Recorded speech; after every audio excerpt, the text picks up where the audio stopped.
Somewhere in the deep past, a human being developed a fever for the first time, and no one around them understood what a fever was. There were no words for infection, no doctors, no medicine, no certainty that the person would still be alive when the sun returned. And yet, somehow, humans survived long enough for you to hear this story tonight.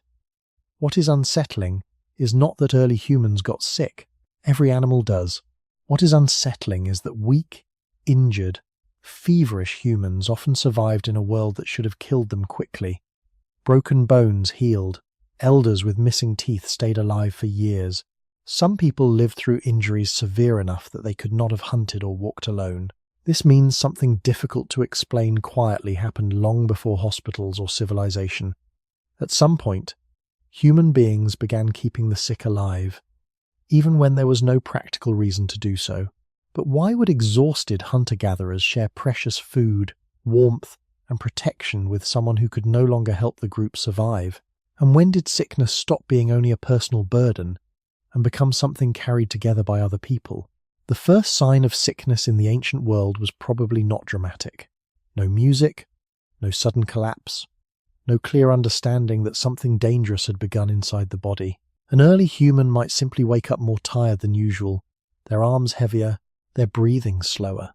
The cold air of the morning might feel sharper against the skin than it did the day before.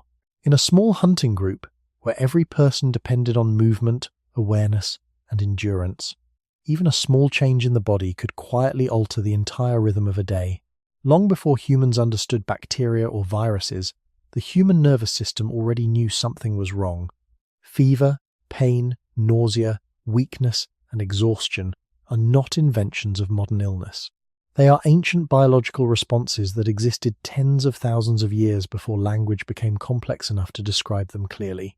The body of an early human reacted to infection in much the same way your body does now. Muscles weakened to conserve energy. Appetite faded. Sleep became heavier.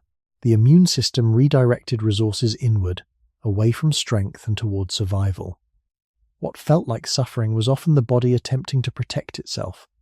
But in prehistoric life, protection came with a cost. A modern person with a mild fever can stay indoors, drink water, and recover quietly over several days. An early human could not separate sickness from the demands of survival so easily. If the group needed to travel, the sick person traveled too. If food was scarce, weakness became dangerous almost immediately. A body fighting infection also burns more energy. Fever increases metabolic demand. Sweating causes water loss. Loss of appetite reduces calorie intake exactly when the body needs more fuel. Even a minor illness could begin a slow spiral toward exhaustion. Scientists studying hunter-gatherer populations and prehistoric human remains believe that many ancient deaths likely came not from dramatic injuries, but from ordinary infections that the body could not overcome. A small cut contaminated with dirt, a tooth abscess, parasites from unsafe water, smoke inhalation from constant fire exposure, diarrheal diseases causing dehydration. These problems sound simple today because modern medicine has reduced much of their danger. But in the Paleolithic world, there was no reliable barrier between a minor sickness and death. The human body itself was the main defense, and sometimes it failed. What is important, though, is that sickness was rarely invisible to the group. Humans evolved as deeply social creatures. People living closely together for thousands of generations became highly sensitive to small behavioral changes in one another. A hunter falling behind, a mother becoming unusually silent, someone sleeping longer than normal near the fire. These changes mattered because survival depended on coordination. Anthropologists often note that humans are unusually attentive to faces, posture, breathing, and emotional expression. Some researchers believe this sensitivity partly evolved because noticing weakness early had survival value. In a dangerous environment, recognizing illness quickly could help the group respond before the situation worsened. The sick individual may not have understood infection biologically, but others could still recognize patterns: heat in the skin, shivering, confusion, vomiting, difficulty standing. These signs carried meaning long before medical language existed. The body itself became a kind of signal, There is also evidence that early humans experienced pain and fatigue in ways very similar to modern humans emotionally, not only physically. Fear, isolation, and helplessness likely accompanied sickness even in prehistoric times. A fever in darkness, surrounded by unfamiliar sounds beyond the firelight, may have felt deeply frightening. Unlike many animals, humans can imagine the future. Even early humans likely understood enough to recognize when a body was failing. Illness did not only weaken muscles, it interrupted a person's place inside the group. Someone too weak to walk could no longer gather food. Someone too tired to stay alert became vulnerable during travel or at night. The earliest stage of sickness, then, was not only biological, it was social. A subtle shift began the moment one person could no longer move at the same pace as everyone else. And in a world without medicine, where survival already balanced on narrow margins, even that small shift could quietly change the fate of an entire group. In the modern world, many illnesses pass almost unnoticed. A sore throat becomes an inconvenience. A mild stomach infection may only interrupt a few days of routine. Most people recover without ever considering how dangerous such conditions once were. But for early humans, the line between a small sickness and death was painfully thin. The danger did not always come from the disease itself. Often it came from everything surrounding it. A human body weakened even slightly could lose its place inside the rhythm of survival. In hunter-gatherer life, energy was never stored safely for long. Food spoiled quickly. Seasons changed without warning. Some days required walking many kilometers simply to find enough calories to continue. There were no refrigerators, no permanent shelters stocked with supplies, and no guarantee that tomorrow's hunt would succeed. Under those conditions, the body needed to function almost constantly. Illness interrupted that function immediately. A person with diarrhea, fever, or dizziness could become slower within a single day. Slowness meant falling behind during movement. Falling behind meant separation. And separation, in prehistoric environments, often became deadly faster than the sickness itself. Anthropologists studying nomadic societies have long observed how physically demanding mobile life can be. Carrying tools, children, gathered plants, animal hides, and water required endurance nearly every day. An adult unable to contribute, even temporarily, created additional strain on the group. This does not mean early humans abandoned the weak automatically. Evidence later in human history suggests the opposite in many cases. But before care could even happen, sickness first created a problem the group had to solve. Every extra hour spent slowing down for one person affected food gathering, migration timing, and exposure to danger. A mild infection today rarely threatens shelter or food access. In the Paleolithic world, it could threaten both simultaneously. Water was another silent danger. Modern people often forget how quickly dehydration damages the body because clean water is usually nearby. Early humans did not always have that security. Fever increases fluid loss. Vomiting and diarrhea remove even more. In hot climates, dehydration can become severe within hours. A sick person too weak to walk toward water sources depended entirely on others. Even small gastrointestinal illnesses could therefore become fatal, especially for children and older adults. Archaeologists and evolutionary biologists believe infectious diarrhea was likely one of the most common causes of death in prehistoric populations, particularly after humans began living in larger groups and sharing limited water sources. Respiratory infections carried their own risks. Cold air, smoke from indoor fires, damp shelters, and close sleeping arrangements created ideal conditions for illness to spread. Smoke inhalation alone may have weakened lungs over time.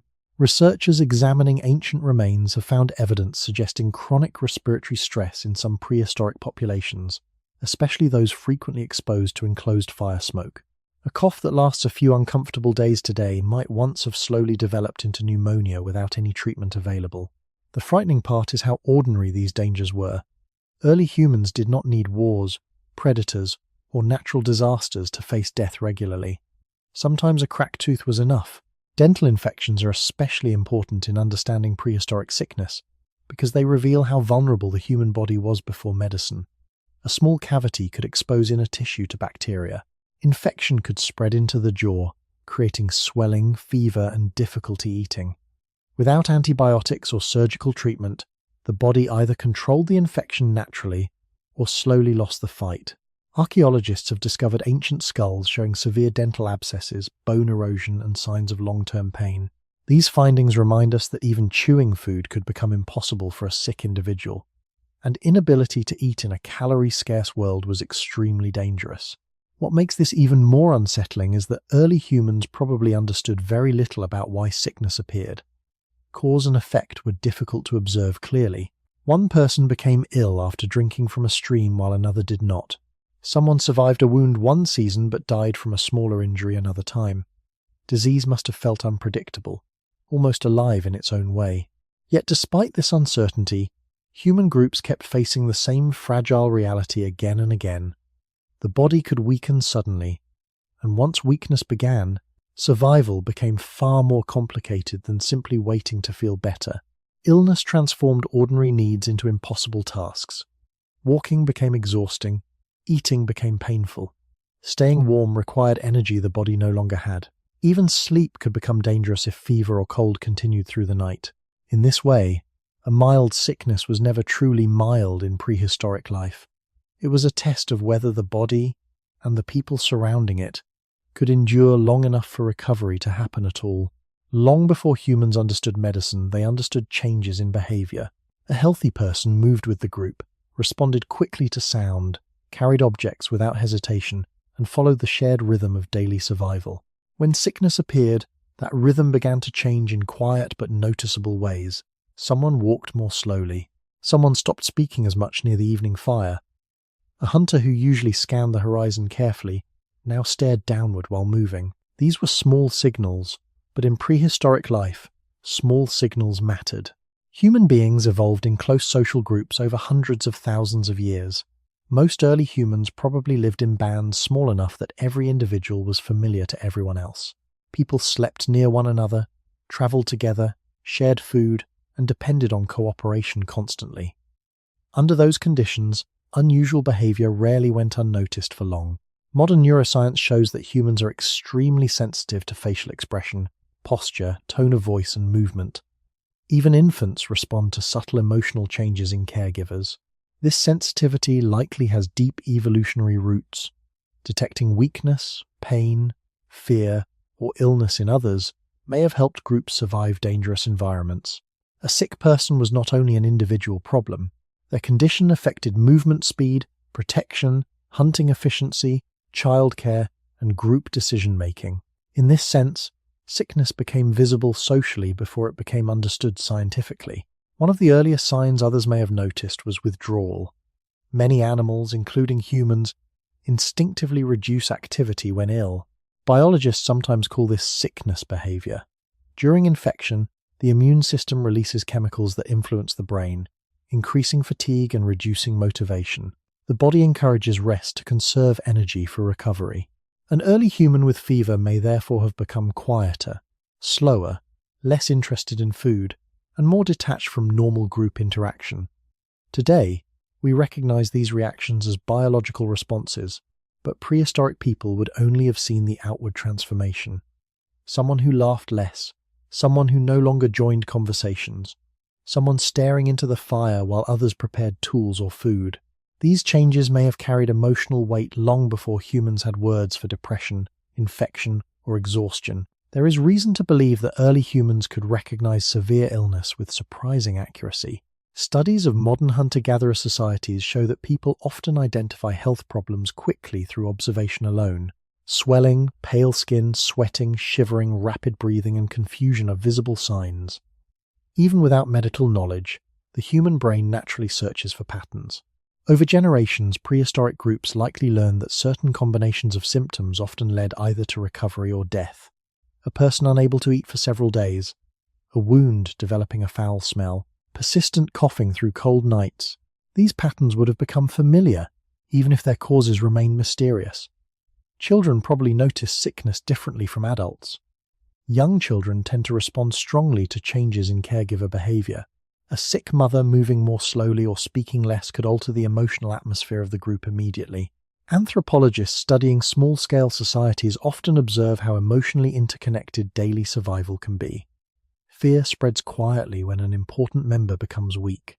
This may have been especially true in prehistoric communities where knowledge, memory, and practical skills existed only inside living people. If an experienced hunter became ill, the group risked losing more than physical strength. They risked losing knowledge of migration routes, edible plants, seasonal patterns, animal behavior, and shelter locations. Illness, therefore, threatened continuity itself. There was also another problem that early humans may gradually have recognized. Sickness sometimes spread. Not every disease is contagious, but many are. A coughing child might soon be followed by another. Shared water sources could affect several people at once. Close sleeping arrangements increased exposure to respiratory infections and parasites. Without understanding germs, prehistoric groups may still have observed that proximity mattered. Some anthropologists believe early forms of avoidance behavior likely emerged long before scientific medicine. Humans, like many animals, often instinctively avoid visible signs of disease such as vomiting, infected wounds, or strong odors associated with decay. These reactions are partly biological defenses against infection, yet humans are unusual because they also balance avoidance with care. This tension may have existed even in the earliest communities. Fear of sickness on one side, attachment to other people on the other.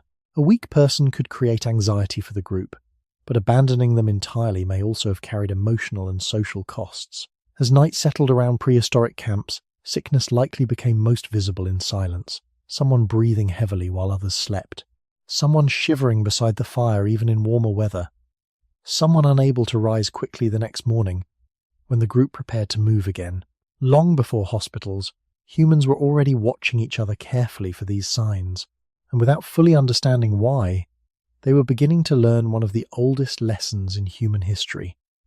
Survival was becoming less about the strength of one healthy body and more about how a group responded when one of its members could no longer remain strong alone. For early humans, sickness rarely arrived alone. A fever did not exist separately from cold nights. Weakness did not exist separately from hunger. Every illness entered a body that was already working constantly to stay alive in an unpredictable environment. This is one reason prehistoric disease was so dangerous. The human immune system is powerful, but it requires energy, water, warmth, and rest to function properly. In the ancient world, those resources were often uncertain even before anyone became sick. Modern medicine sometimes creates the impression that disease itself is the main enemy. Yet for much of human history, the greater danger came from what sickness did to the body's relationship with the surrounding environment. One of the fastest threats was dehydration. The human body depends heavily on water to regulate temperature, transport nutrients, support circulation, and remove waste. Fever increases sweating. Vomiting and diarrhea rapidly remove fluids and minerals. Even breathing during infection can increase water loss slightly. Today, many people recover from stomach illnesses, mainly because they continue drinking clean water. But early humans often had no reliable access to safe hydration, especially during migration or dry seasons. Rivers could be distant, waterholes could shrink. Some sources may have carried parasites or harmful bacteria themselves. A sick person losing fluids while unable to travel efficiently faced a dangerous imbalance very quickly. Children were especially vulnerable. Small bodies dehydrate faster than adult bodies, and prehistoric childhood mortality was likely extremely high. Anthropologists studying traditional hunter-gatherer societies have observed how fragile survival can become during periods of gastrointestinal illness, particularly among infants and young children. Without modern sanitation or oral rehydration therapy, diarrhea alone may have killed enormous numbers of humans throughout prehistory. What makes this unsettling is how ordinary such illnesses were. A contaminated animal carcass, dirty hands, stagnant water after rainfall. Simple daily activities could quietly introduce pathogens into the body. Cold created another layer of danger. Human beings are unusually dependent on maintaining stable internal temperature. When illness weakens the body, temperature regulation becomes harder. Fever may raise body heat temporarily, but prolonged sickness often leaves people exhausted and vulnerable to chilling, especially at night. In ice age climates or high-altitude regions, this could become severe quickly. Even in milder environments, wet clothing, cold wind, or sleeping on frozen ground drained precious energy from the body.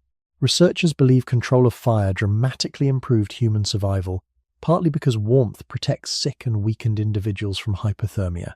A healthy adult can tolerate difficult conditions for surprising lengths of time. A feverish body cannot.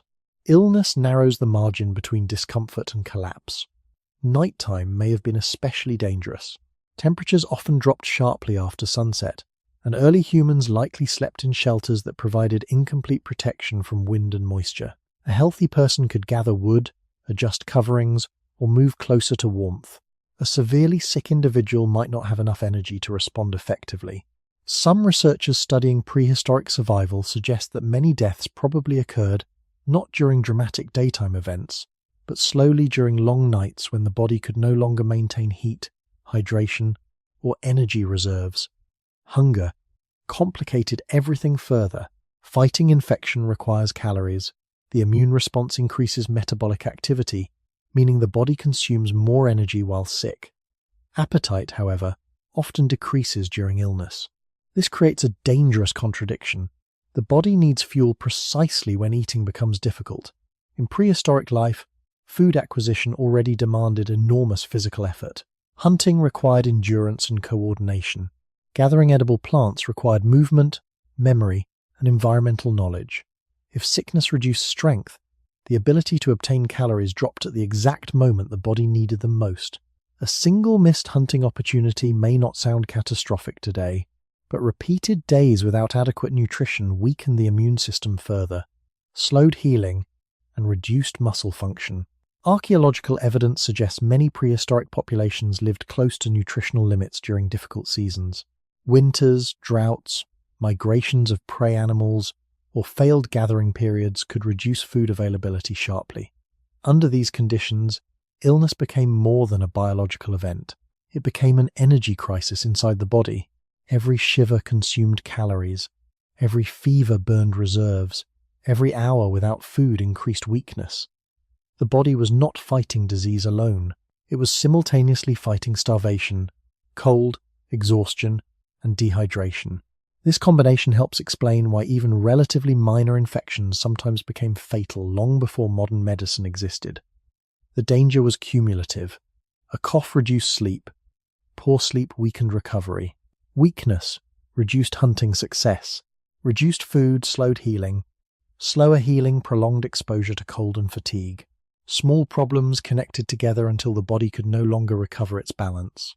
And because early humans lived so closely tied to the natural world, sickness often revealed a difficult truth that remained with our species for thousands of years. Survival did not depend only on resisting disease itself, but on whether the body could still endure the harsh conditions surrounding it while trying to heal. One of the strangest truths about human history is that tiny injuries once carried enormous power. A scrape against stone, a thorn pushed deep into the skin, a cracked tooth, a cut made while preparing an animal carcass. In the modern world, these events are usually forgotten within days. For early humans, they sometimes became the beginning of a slow and painful death. Before antibiotics, the human body fought infections almost entirely alone. Sometimes it succeeded, sometimes it did not, and there was often no clear way to predict the outcome. Bacteria existed long before humans evolved. Ancient environments were filled with microorganisms living in soil, water, plants, animal remains, and human skin itself. Most bacteria are harmless, and many are necessary for life. But some enter damaged tissue and begin multiplying in ways the immune system cannot fully control. When this happened in prehistoric times, even a small wound could become dangerous very quickly. The first signs may have appeared ordinary: redness around the skin, heat, swelling, pain while moving. These are all part of the immune response, as the body sends blood and defensive cells toward the damaged area. But if the infection continued spreading, the situation changed. Pus formed, fever increased, tissue darkened, pain deepened. In severe cases, bacteria entered the bloodstream, creating systemic infections that modern medicine now calls sepsis. Without antibiotics or surgical intervention, survival depended entirely on whether the immune system could contain the spread naturally. Archaeological evidence suggests these infections were common. Ancient skeletons often show signs of bone inflammation caused by bacterial disease. Some skulls reveal severe dental abscesses where infection slowly eroded surrounding bone. Other remains show healed fractures that survived, but also evidence of chronic infection that may have caused years of pain. Researchers studying prehistoric human remains sometimes identify osteomyelitis, a serious infection inside bone tissue. Even today, osteomyelitis can be difficult to treat. In prehistoric life, it could become permanently disabling or fatal. The frightening part is how easily these infections may have started. Early humans lived in direct contact with the environment. Bare feet crossed rough ground. Hands handled raw meat, animal hides, and stone tools daily. Hunting injuries were probably frequent. Even gathering edible plants exposed people to cuts, insect bites, and punctures. There was no sterile equipment, no soap in the modern sense, no understanding of microscopic contamination. A wound cleaned with river water may still have introduced dangerous bacteria. Yet despite these risks, many humans survived injuries that seem remarkable even today. Some prehistoric skeletons show healed broken bones and long-term survival after severe trauma. This suggests that while infections were deadly, they were not always unstoppable. The human immune system evolved under these harsh conditions and became highly sophisticated over evolutionary time. Fever, inflammation, clotting, and pain are not design flaws. They are ancient defense systems shaped by millions of years of survival pressure. But these defenses had limits, especially when the body was weakened by hunger, stress, exhaustion, or repeated injury. Dental infections may have been among the most common long-term sources of suffering. Tooth decay increased more noticeably later in human history with agriculture and carbohydrate-rich diets, but even prehistoric hunter-gatherers experienced tooth wear, cracks, and abscesses. Teeth mattered enormously, because chewing was essential for survival. A painful infection in the jaw could slowly reduce eating, weaken the body, and spread bacteria into surrounding tissue. Some ancient skulls show abscesses large enough to visibly deform bone. Scientists believe certain individuals likely lived with chronic pain for months or years before dying. What is unsettling is that these infections often developed invisibly at first. A small cut on the hand might seem manageable during one evening around the fire. By the next week, swelling could prevent tool use. Days later, fever and exhaustion might follow. Illness unfolded slowly enough that hope remained, but unpredictably enough that no one could feel safe. This uncertainty may have shaped early human psychology deeply. Pain was not always temporary, recovery was never guaranteed, and because infection could emerge from ordinary daily life, danger existed constantly beneath routine activities. There is also evidence that prehistoric humans sometimes attempted basic forms of treatment.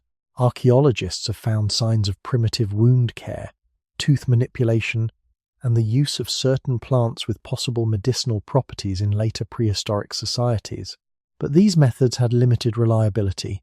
No ancient remedy could consistently stop aggressive bacterial infection the way antibiotics do today. For most of human existence, healing depended on rest, nutrition, luck, immune strength, and time. Sometimes the body sealed a wound and recovered quietly. Sometimes infection spread despite every effort. This helps explain why sickness in early human life carried such emotional weight. A minor injury was never truly minor because nobody knew where the boundary between healing and death actually was. A cut small enough to fit beneath a fingernail could eventually stop a person from walking, eating, hunting, or waking again. And for thousands of generations, humans lived with this uncertainty every single day. For most early humans, survival depended less on owning a place and more on staying connected to people. Human groups moved through landscapes following animals, water, seasons, weather, and edible plants. Some camps may have lasted days, others weeks, but movement itself was constant across much of prehistoric life. To fall behind physically was therefore more than an inconvenience. It threatened a person's connection to the group, and in many environments, separation from the group could become more dangerous than the illness itself. A healthy human alone in prehistoric wilderness faced enormous risks. Finding enough calories without cooperation was difficult. Staying awake against predators through the night was exhausting. Injuries became harder to manage without assistance. Navigation depended on memory and environmental knowledge that may have been shared collectively rather than carried perfectly by one individual. Early humans survived partly because they evolved as cooperative social beings. not solitary hunters. Anthropologists often describe humans as one of the most interdependent mammals on Earth. Infants require years of care. Food sharing appears across many hunter-gatherer societies. Knowledge survives through teaching. In this system, isolation carried deep consequences. Illness became especially dangerous the moment it interfered with movement. A feverish person walking more slowly forced difficult decisions onto the group. Should everyone reduce pace? Stop migration temporarily? Leave supplies behind? Search for shelter earlier than planned? These were not abstract moral questions. They affected food access, exposure to cold, and the safety of children traveling with the group. Even short delays could matter during harsh seasons. Some researchers believe prehistoric groups often balance compassion with environmental pressure in ways that are difficult to reconstruct clearly today. Evidence suggests many sick or injured individuals were cared for, sometimes for long periods. Yet survival conditions could also become brutally restrictive during famine, extreme weather, or migration stress. What is important is that sickness transformed mobility into uncertainty.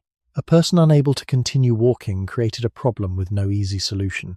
The landscape itself amplified this danger. Many prehistoric regions contained wide-open terrain, dense forests, deserts, mountains, or frozen ground with limited shelter. Traveling required stamina. Even gathering firewood or carrying water consumed energy. A healthy adult might walk many kilometers in a single day. A sick body could fail after only a fraction of that distance. Muscle weakness, dizziness, dehydration, and fever all reduce coordination and endurance. Once exhaustion reached a certain point, recovery became harder because the body still had to keep moving despite having fewer reserves available. This cycle may explain why some illnesses became fatal not immediately, but gradually through accumulated physical stress. Sleep created another problem for those who could not keep pace. Early humans likely depended heavily on group protection at night. Multiple adults around a fire increased awareness of predators and environmental dangers.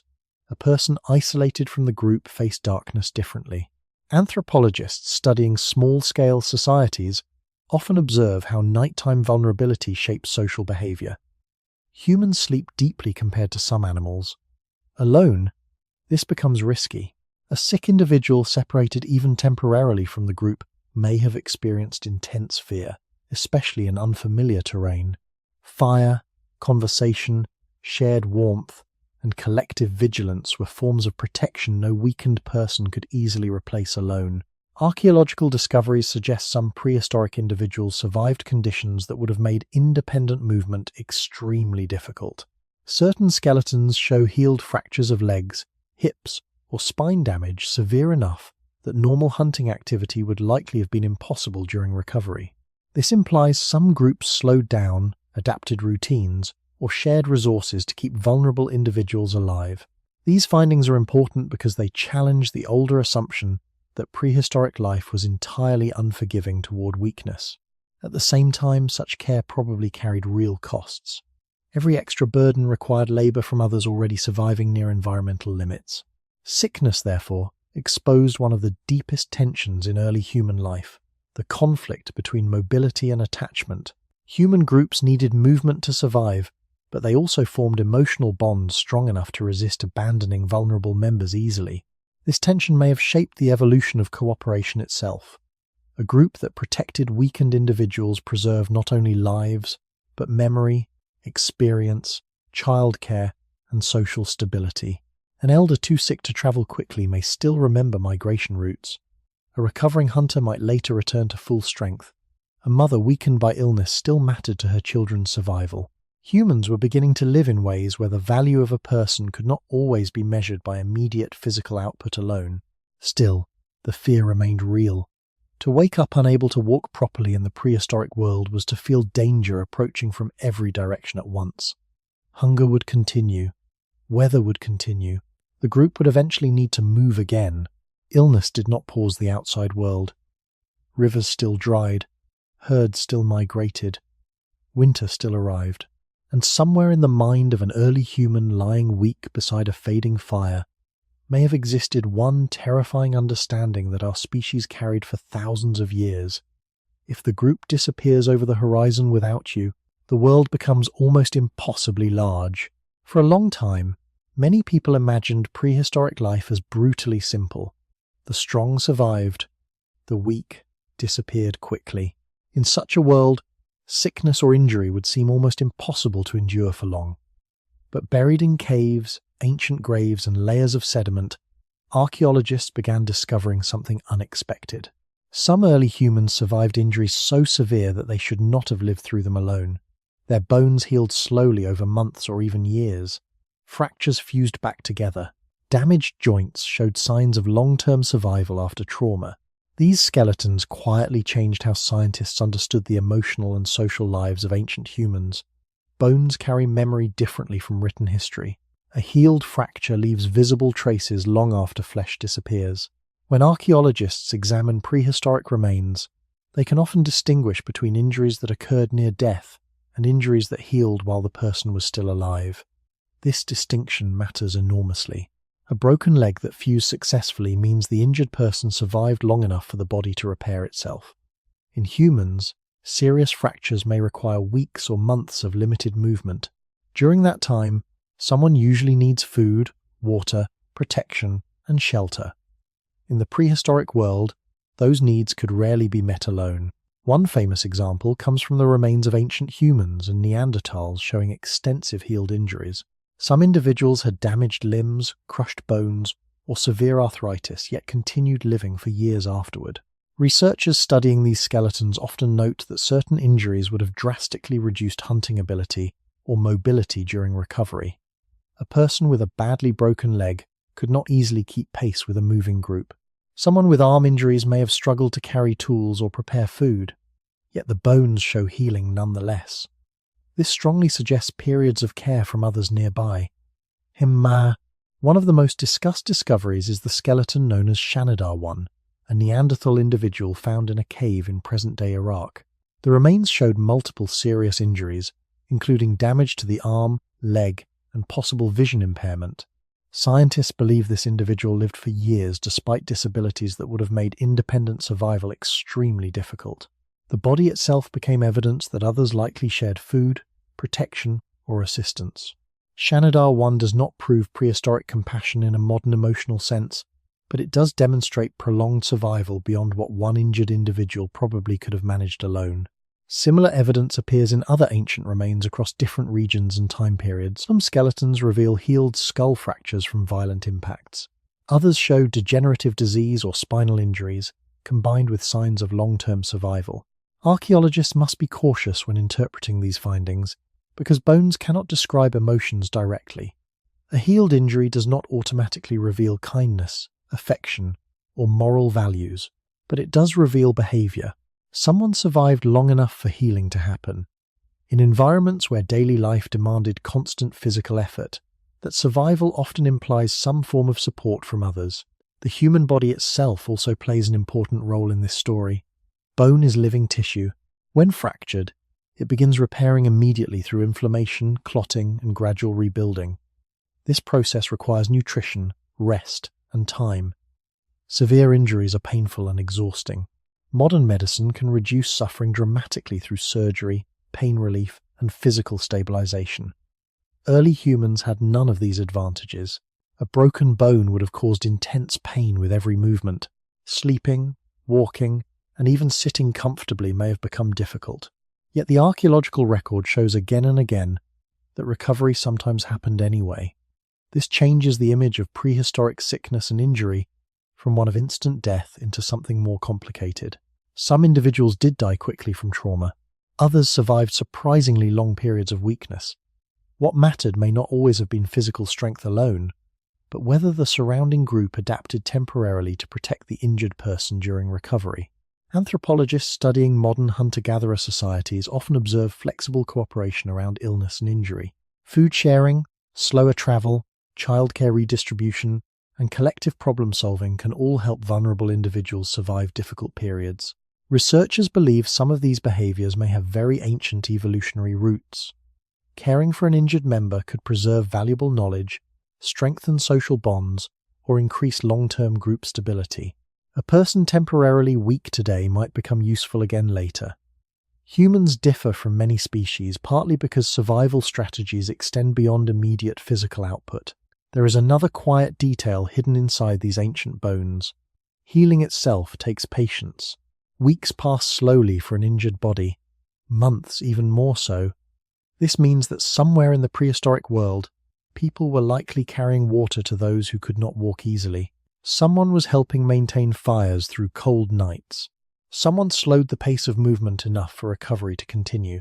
The archaeological evidence cannot tell us exactly how these moments looked. It cannot reveal voices, expressions, or private thoughts. But it reveals something equally important. Long before hospitals, humans were already creating conditions where weak bodies sometimes remained alive long enough to heal. And that may be one of the earliest signs that survival in our species was beginning to depend not only on endurance, but also on care. In the prehistoric world, simply growing old may already have been unusual. Human bodies wore down under constant physical strain. Teeth cracked and eroded. Joints stiffened after decades of walking, lifting, climbing, and exposure to cold. Infections accumulated slowly across a lifetime without modern treatment. Many people likely died young from injury, disease, childbirth, or malnutrition. And yet, archaeologists have repeatedly discovered evidence of individuals who lived far beyond the point where their bodies remained strong or fully independent. These discoveries reveal something important about early humans. Weakness did not always lead immediately to abandonment. Some people continued surviving even after age, illness, or disability limited what they could physically contribute. One of the clearest signs appears in ancient teeth. Human teeth preserve extremely well over time, and they reveal remarkable details about survival. Archaeologists have found prehistoric skeletons belonging to older adults who had lost many or even most of their teeth years before death. In a harsh hunter-gatherer environment, this should have been catastrophic. Eating tough meat, roots, nuts, or dried foods without teeth is extremely difficult. Yet some individuals lived long enough after tooth loss for the surrounding jawbone to heal smoothly. This means they continued surviving despite major physical limitations. Researchers believe these people may have received softer foods, assistance with preparation, or access to shared meals that required less chewing. It is one of the earliest quiet clues that care existed, long before organized medicine. Aging bodies also leave visible marks on skeletons. Arthritis, spinal degeneration, worn joints, and healed injuries accumulate gradually over time. Certain prehistoric remains show severe degeneration that would have caused chronic pain and reduced mobility. Some older individuals likely walked slowly, carried less weight, or needed more frequent rest. Yet they remained alive inside their communities. This matters because prehistoric life demanded energy constantly. Gathering fuel, carrying water, processing animal hides, and traveling across uneven landscapes required physical effort almost every day. An elderly person with limited mobility could not easily meet those demands alone. Their continued survival, therefore, suggests that human groups sometimes accepted temporary or permanent imbalance between giving and receiving support. There is also evidence of individuals living with congenital disabilities or long-term impairments from childhood onward. Some ancient skeletons show abnormal bone development, severe injuries healed early in life, or conditions that would have limited movement for decades. In many animal species, individuals born with significant physical limitations rarely survive to adulthood without exceptional circumstances. Human archaeological evidence tells a more complicated story. Certain people lived for many years despite bodies that functioned differently from others around them. This may reflect one of the most important evolutionary shifts in human history: survival becoming increasingly social rather than purely individual. Anthropologists often emphasize that humans are unusual because older individuals remain valuable even after peak physical strength declines. Knowledge matters enormously in hunter-gatherer societies. Elders may remember migration routes, dangerous seasons, water locations, medicinal plants, animal behavior, tool-making techniques, and social relationships between groups.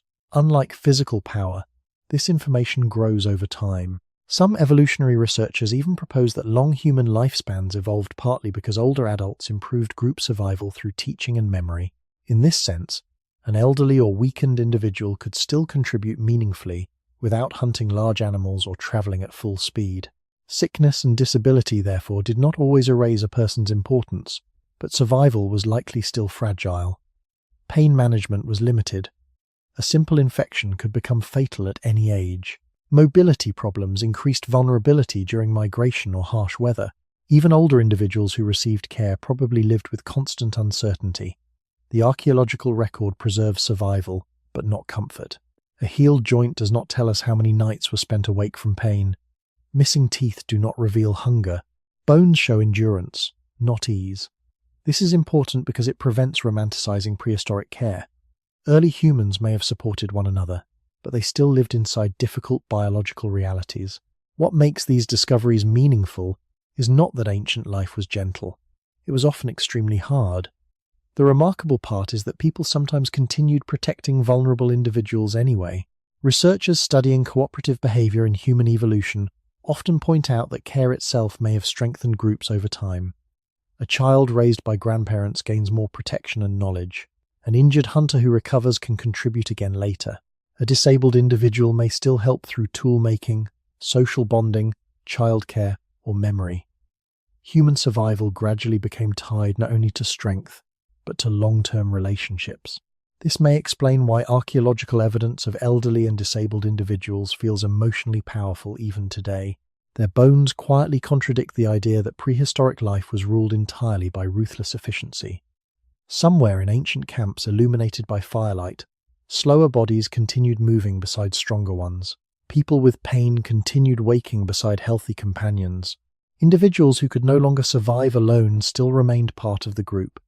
And perhaps for the first time in evolutionary history, survival was beginning to include something larger than immediate physical usefulness. It was beginning to include the possibility that a human life could still matter, even after the body itself became fragile. Archaeology rarely preserves emotions directly. Stone tools survive, bones survive, fireplaces, shelters, and burial sites survive, but fear, affection, grief, patience, and loyalty disappear almost completely from the material record. This makes the study of prehistoric care unusually difficult. Scientists cannot excavate kindness itself from the ground.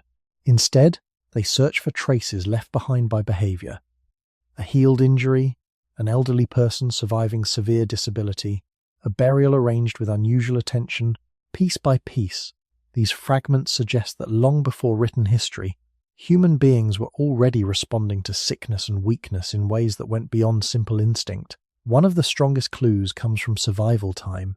If an individual lived for months or years after a debilitating injury, someone nearby may have helped them obtain food, warmth, or protection. Archaeologists are careful not to exaggerate these conclusions, because alternative explanations sometimes exist. A person with limited mobility may still contribute knowledge or simple tasks. Certain injuries might appear more disabling than they actually were, but in some cases, the evidence becomes difficult to ignore. Skeletons showing major limb damage, severe arthritis, blindness, or extensive tooth loss often point toward long-term adaptation within the group rather than complete isolation. These findings slowly changed older assumptions that prehistoric societies operated only through harsh physical selection. Burial practices also reveal important patterns. Intentional burial itself appears very early in human history, including among Neanderthals and early Homo sapiens. Not every prehistoric population buried their dead in the same way, and archaeologists debate many details surrounding these sites. Yet some burials suggest careful placement of bodies, inclusion of objects, or repeated use of certain locations over generations. While burial does not directly prove medical care, it indicates that early humans paid attention to vulnerable bodies not only during life, but after death as well. A body was not always discarded casually. In some communities, it remained socially meaningful even after survival had ended. This matters because it hints at emotional continuity inside prehistoric groups. The sick and weak may not have been viewed purely as burdens. Another revealing detail comes from the organization of prehistoric living spaces. Archaeologists, studying ancient campsites, sometimes find evidence of shared hearths, food preparation areas, and cooperative activity zones. These environments suggest close daily interaction rather than solitary survival. Fire itself likely played a major role in care. Warmth protects weakened bodies from cold stress, and cooked food becomes easier to chew and digest. A person recovering near a fire would still remain physically present inside the social center of the group. Nighttime conversations, shared meals, and collective protection all gathered around these spaces. Illness, therefore, may not only have been endured privately, it may often have unfolded within sight and hearing of others. Researchers studying human evolution sometimes describe care as a survival strategy rather than simply an emotional impulse. Cooperative behavior can strengthen entire groups over time. Protecting injured individuals preserves experience and social stability. Supporting sick children increases future adult survival. Food sharing reduces short-term risk when one hunter fails or becomes injured temporarily. In this view, care is not separate from evolution. It may have helped shape human evolution itself. Humans survived partly because they became exceptionally skilled at cooperation under difficult conditions. Sickness exposed how necessary that cooperation truly was. Yet archaeology also reminds us to remain careful and realistic. Prehistoric care had limits. No ancient community could fully protect people from famine, severe infection, or catastrophic injury. Some individuals certainly died alone or were lost during migration. Resources were finite. Environmental pressures were real. The archaeological record preserves only the survivors we happen to find, not everyone who disappeared without trace. This balance is important because it prevents turning prehistoric life into either a story of cruelty or a story of perfect compassion. The truth was likely far more unstable. Human groups may have moved constantly between cooperation and survival pressure depending on season, environment, available food, and danger. What makes the evidence remarkable is not that care existed perfectly. It is that care existed at all under such difficult circumstances. There is one especially quiet detail that appears again and again in archaeological interpretation. Recovery takes time, and time itself is costly. A person healing from severe illness or injury may contribute little physically for weeks. During that period, others must absorb additional labor. Someone gathers more firewood. Someone carries extra water. Someone shares food that is already limited. These actions leave almost no direct trace in the ground, but the healed bones remain as indirect witnesses that such support sometimes happened. The archaeological record, therefore, reveals something subtle but profound about early humans. Long before medicine could cure disease, people were already creating social environments that occasionally allowed vulnerable individuals to survive despite sickness, injury, or age. The human species was beginning to build survival not only through sharper tools or stronger bodies, but through relationships capable of extending life beyond what one individual could manage alone. And perhaps this is why the evidence feels strangely familiar even now. Beneath all modern hospitals, medicine, and technology, humans may still be practicing an ancient behavior first learned beside prehistoric fires, staying near the weak long enough for healing to have a chance. For a sick person in the prehistoric world, survival often depended on very simple things, not medicine in the modern sense, not complex treatments or specialized knowledge. Sometimes survival depended on whether someone nearby brought water before dehydration became severe, whether food was softened enough to swallow through pain, whether the fire stayed alive through the coldest part of the night. These acts may sound small now, but in early human life, they could determine whether the body recovered or slowly failed. The human immune system requires enormous energy during illness. Fever raises metabolic demand. Tissue repair consumes calories and nutrients. Fighting infection increases the body's need for hydration and rest. Yet sickness also reduces appetite and strength at the same time. A severely ill person may lose the ability to hunt, gather, prepare food, or even sit upright comfortably for long periods. This contradiction created one of the central problems of prehistoric sickness. The body needed more support precisely when the sick individual became less capable of obtaining it independently. Anthropologists studying modern hunter-gatherer societies often observe extensive food sharing within groups. While these societies are not direct replicas of prehistoric life, they offer clues about survival strategies that may have deep evolutionary roots. Sharing food reduces individual risk. A hunter who fails one day may still eat because others succeeded. A nursing mother weakened by childbirth may continue receiving calories through group support. An injured person may survive recovery because food circulates socially rather than remaining strictly individual property. Researchers believe this cooperative flexibility became one of the defining strengths of human survival. Sickness may have revealed the importance of that system more clearly than almost any other condition. Soft food likely became especially important for the ill, elderly, and injured. Cooked meat, marrow, mashed plants, broths or partially chewed food may all have helped weakened individuals continue eating when chewing became difficult. Archaeological evidence suggests controlled use of fire became widespread hundreds of thousands of years ago, and cooking transformed human nutrition profoundly. Cooked food requires less energy to digest and chew. It increases calorie availability and softens tough fibers. For healthy humans, this improved efficiency. For sick humans, it may have quietly extended survival. A person with fever, dental pain, or weakness could potentially consume calories they otherwise could not manage from raw or difficult foods. Researchers studying tooth wear and jaw structure in ancient humans often connect cooking with reduced chewing demands across evolutionary time. Yet cooking may also have carried another hidden role, helping vulnerable bodies remain nourished during illness. Warmth mattered just as much as food. Human bodies lose heat continuously, especially during sleep or sickness. Illness often disrupts temperature regulation, making weakened individuals more vulnerable to cold stress, even in relatively mild climates. Fire, therefore, became more than protection from predators or darkness. It became a biological tool supporting recovery. Heat conserves energy by reducing the body's need to maintain internal temperature through shivering and metabolic effort. A sick individual resting near stable warmth spends less energy simply staying alive. Some evolutionary anthropologists argue that control of fire reshaped human social life, partly because it created shared nighttime spaces where vulnerable individuals could remain protected within the group. The image of prehistoric people gathered around fire is common, but its importance during sickness is easy to underestimate. Firelight extended waking hours. It dried wet clothing and hides. It warmed water and softened food. It provided psychological comfort during pain and fear. A feverish person lying beside a fire may still have suffered greatly, but the presence of warmth itself increased the possibility of recovery. In cold environments especially, maintaining body heat could become the difference between surviving infection and collapsing from exhaustion.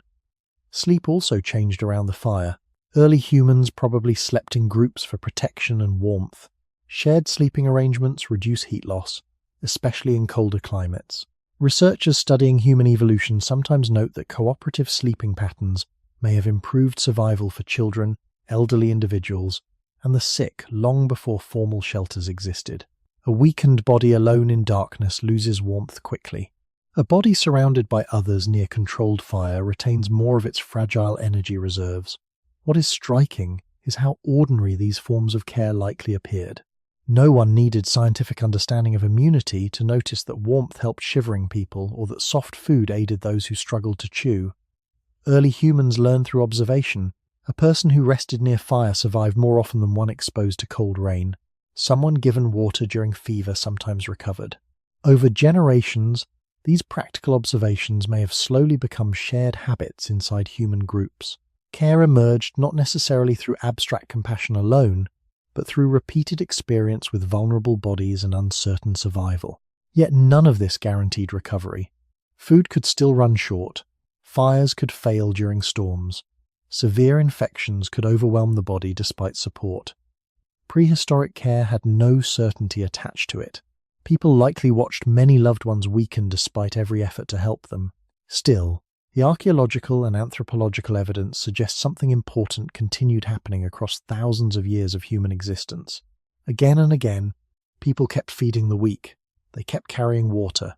They kept maintaining warmth for bodies too exhausted to protect themselves. And in doing so, early humans may have begun creating one of the oldest forms of medicine our species ever practiced, simply helping another person remain alive long enough for the body to try healing on its own.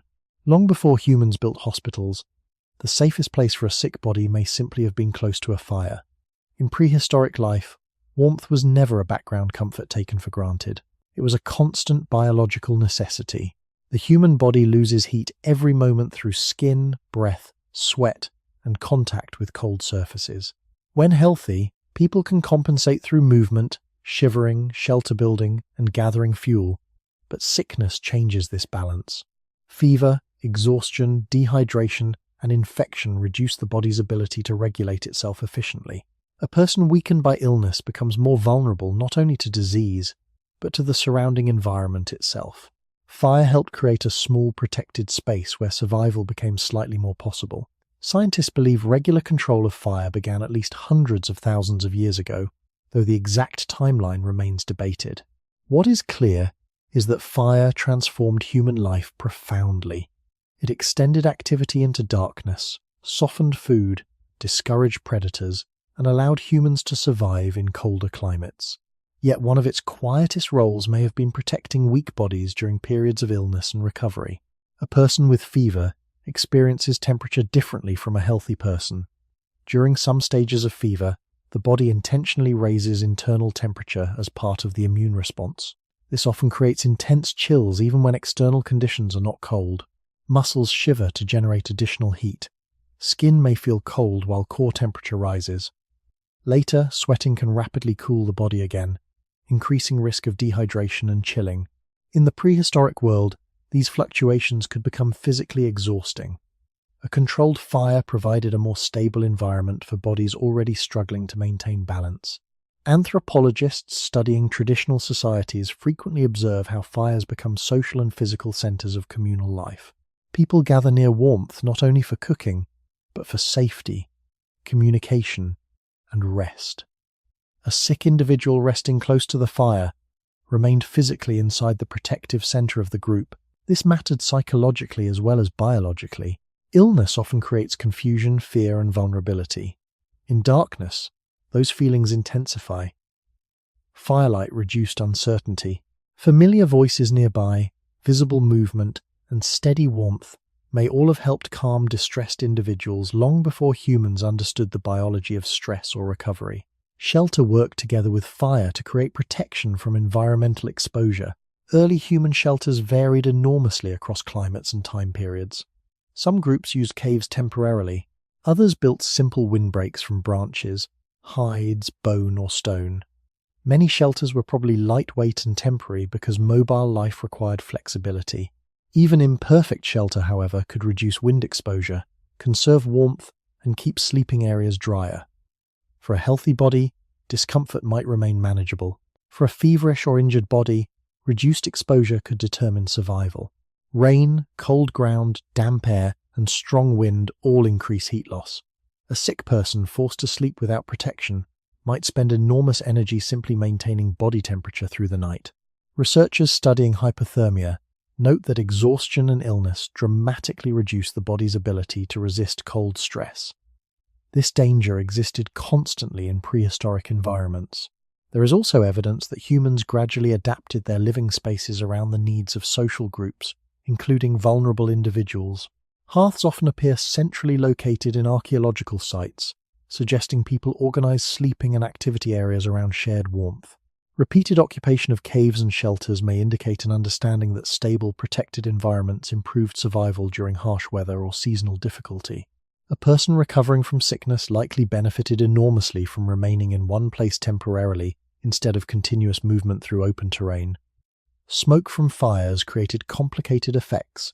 On one hand, smoke may have reduced insects and discouraged some predators. On the other hand, constant smoke inhalation probably damaged lungs over long periods, especially in enclosed spaces. Archaeologists and medical researchers have found evidence suggesting chronic respiratory irritation in populations heavily exposed to indoor fires. This reminds us again that prehistoric survival involved trade-offs rather than perfect solutions. Fire protected weakened bodies from cold, while simultaneously exposing lungs to harmful particles. Human beings survive by managing risks, not eliminating them. What matters is that warmth and shelter increase the body's chances enough for recovery sometimes to happen. The relationship between illness and shelter may also have influenced human social behavior deeply. A severely sick person could not easily maintain fires, repair coverings, or gather fuel alone. Someone else had to continue these tasks. Firewood needed collecting even during storms or exhaustion. Sleeping spaces needed maintenance. Water needed warming. These practical responsibilities reveal how recovery depended on cooperation long before formal caregiving existed as a profession. Survival became shared labor, One person rested while another carried fuel. One person shivered beneath hides while another remained awake, tending flames through darkness. And perhaps this is one of the quietest changes sickness created in early human life. Illness slowed people down long enough to reveal how dependent they already were on one another. A fire was never only heat. A shelter was never only protection from rain. Together, they became temporary spaces where weakened bodies could remain inside human community, instead of being left entirely alone against the cold world outside. For most of human history, resting was not easy. Early human life demanded movement almost constantly. Water had to be carried. Food had to be gathered or hunted before opportunities disappeared. Fires required fuel. Shelters needed repair. Children needed protection. The natural world did not slow itself, simply because one body became weak. This is why illness created such a difficult tension in prehistoric life. The body needed stillness to recover, but survival often required motion. Somewhere across thousands of generations, humans gradually learned a quiet but important lesson. Sometimes doing less increased the chance of staying alive. Modern medicine now understands rest as part of recovery because the body performs much of its repair internally. Sleep strengthens immune function. Reduced activity conserves calories and fluids. Damaged tissues heal more effectively when physical strain decreases. Fever often creates overwhelming fatigue precisely because the brain and immune system are directing the body toward conservation. What feels like weakness is often a protective biological signal. Early humans did not understand these mechanisms scientifically, but they could observe outcomes. A person who continued exhausting themselves while sick often worsened. Someone allowed time near warmth and food sometimes improved slowly. Through repeated experience, prehistoric groups may have begun recognizing that reduced activity itself had survival value. This was not simple laziness or comfort. In harsh environments, unnecessary movement carried real cost. Walking long distances while feverish increased dehydration. Hunting with injury risked reopening wounds. Sleep deprivation weakened already stressed immune systems further. The body fighting infection was already consuming enormous energy internally. Physical exertion added another burden. Anthropologists studying traditional societies often observe that even highly active communities make temporary adjustments around sickness. Work redistribution, slower travel, and periods of reduced activity appear across many human cultures. These behaviors may reflect ancient patterns rooted deep in evolutionary history. Rest became possible partly because humans survived socially rather than entirely alone. A solitary individual in the prehistoric world could rarely stop working for long without severe consequences. But inside cooperative groups, temporary support created small opportunities for recovery. One person gathered extra firewood, while another remained near the shelter. Food was shared with someone too weak to hunt. Children were watched by others while a sick parent recovered.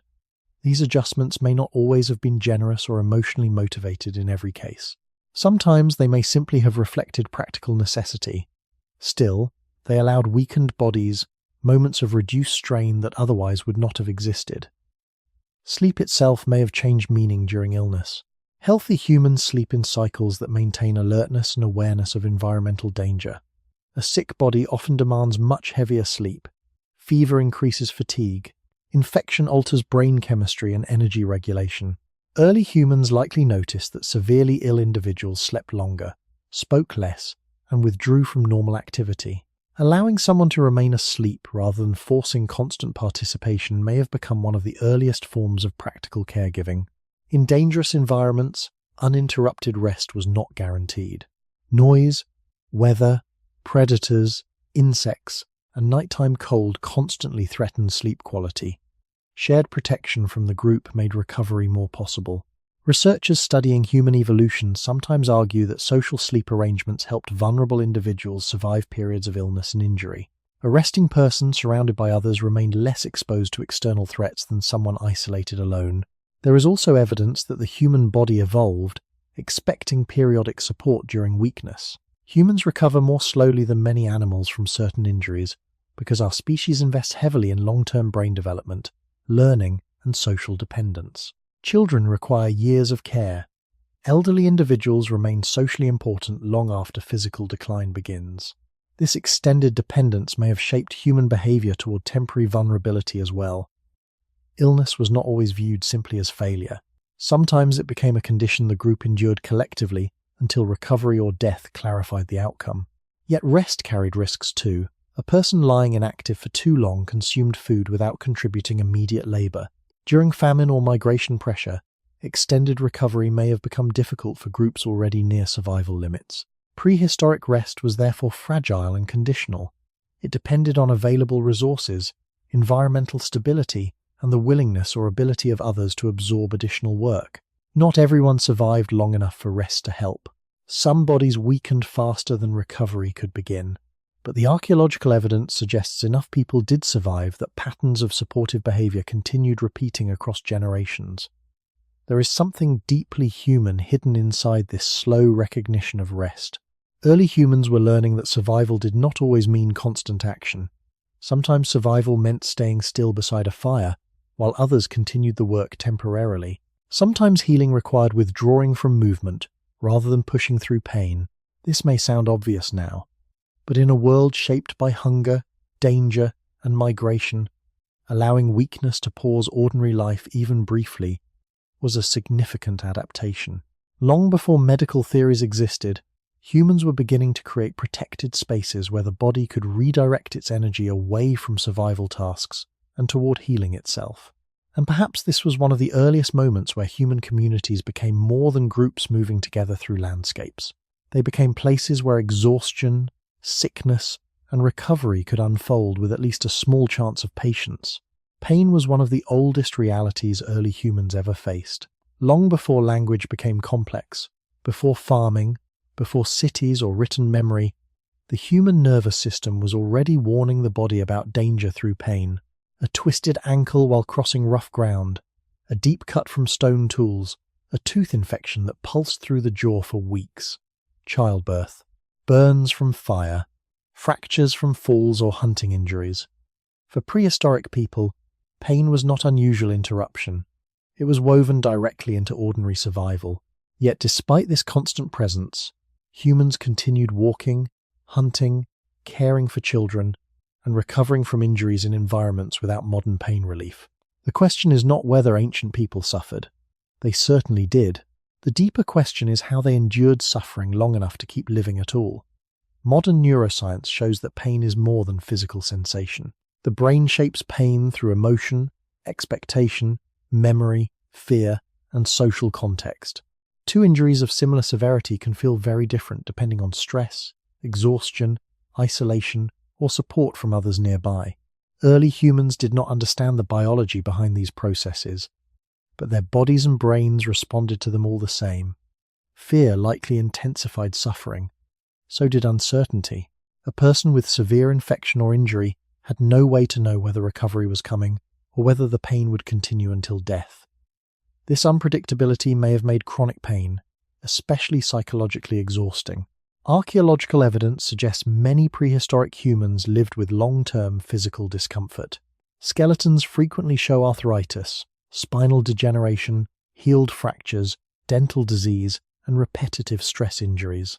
These conditions often develop slowly over years. A damaged knee joint from repeated walking across rough terrain might ache constantly. Severe tooth wear could expose nerves painfully during eating. Repeated strain from tool-making, carrying, or grinding tasks may have inflamed muscles and joints for long periods.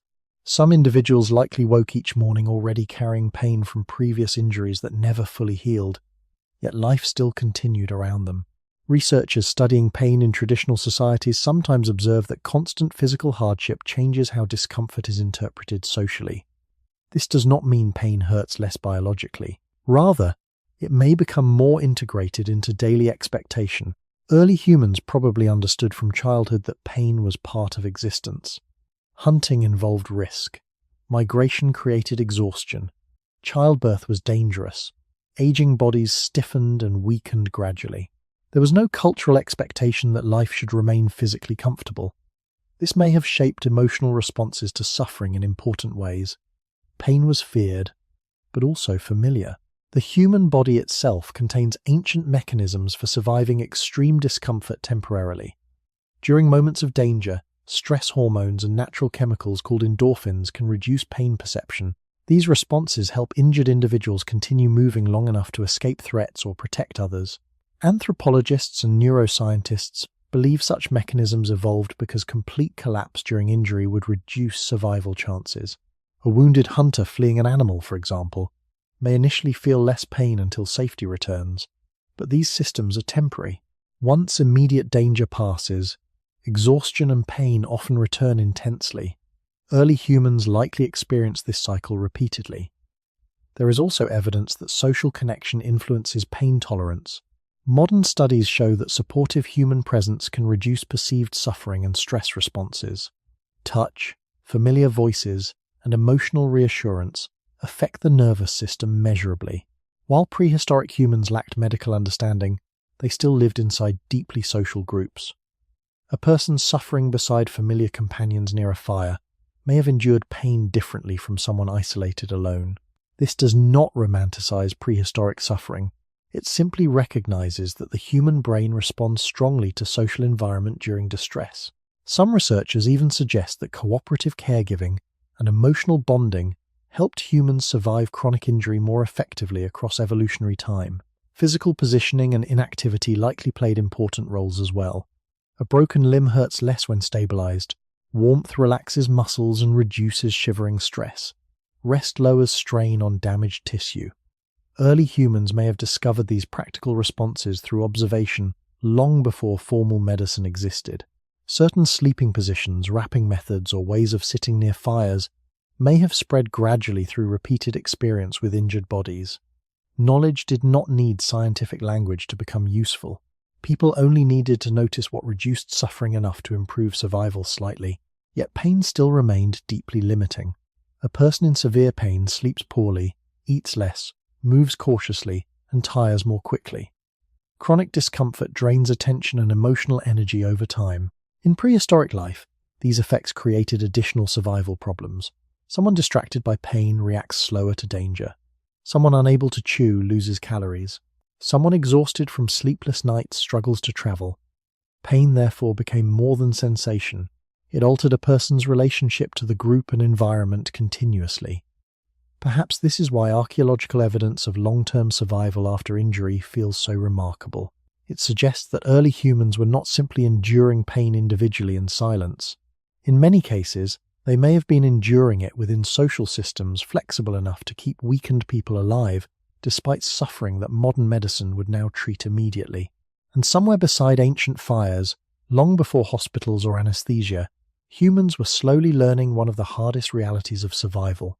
Pain could not always be removed, but sometimes it could be shared long enough for life to continue around it. Long before pharmacies, humans lived inside landscapes filled with plants, minerals, smoke, mud, bark, sap, and animal substances that affected the body in subtle ways. Early people did not understand chemistry or microorganisms, but they observed patterns carefully. Some leaves soothed irritated skin. Certain roots upset the stomach less than others. Smoke from particular woods repelled insects. Some crushed plants reduced swelling or numbed pain slightly when pressed against wounds. Across thousands of years, these observations slowly accumulated into practical knowledge passed through memory and experience rather than written science. Yet it is important to understand the limits clearly. Prehistoric remedies were inconsistent, often weak, and sometimes dangerous. They could occasionally ease symptoms or support recovery, but they could not reliably cure serious infections or major disease. Archaeologists and anthropologists must therefore approach ancient healing carefully, separating evidence from speculation. There is strong evidence that many traditional human societies across the world used medicinal plants long before recorded history. Some of these practices may stretch back tens of thousands of years. Even non-human primates occasionally consume specific plants when sick, suggesting that simple forms of medicinal behavior may have ancient evolutionary roots. Chimpanzees, for example, have been observed swallowing rough leaves or eating bitter plants that appear to reduce parasites or digestive problems. Humans, with larger social groups and advanced memory, likely expanded such observations far more extensively over time. One commonly discussed example is willow bark. Certain species contain salicin, a chemical related to compounds later used in aspirin. Ancient peoples in multiple regions eventually used willow preparations for pain and fever reduction. Researchers cannot always prove exactly how early such practices began, but the biological effect itself is real. Another example includes plants containing mild antimicrobial or anti-inflammatory properties, such as yarrow or some aromatic herbs. Ethnobotanists studying traditional medicine systems often find that certain remedies do produce measurable effects, even if limited compared to modern pharmaceuticals. But prehistoric healing knowledge was probably uneven and local. Plants useful in one environment did not exist everywhere. Knowledge depended heavily on memory and oral transmission. A group migrating into unfamiliar territory may suddenly lose access to familiar remedies entirely. Early humans also faced constant uncertainty, because many natural substances are toxic. A plant easing pain in small amounts might become deadly in larger doses. Without controlled testing or scientific understanding, trial and error carried enormous risk. Some ancient remedies likely harmed as often as they helped. Yet people continued experimenting because sickness itself was dangerous enough to force attempts at relief. The treatment of wounds may have involved especially practical materials. Mud, ash, moss, animal fat, or plant fibers could potentially help cover injuries and reduce bleeding.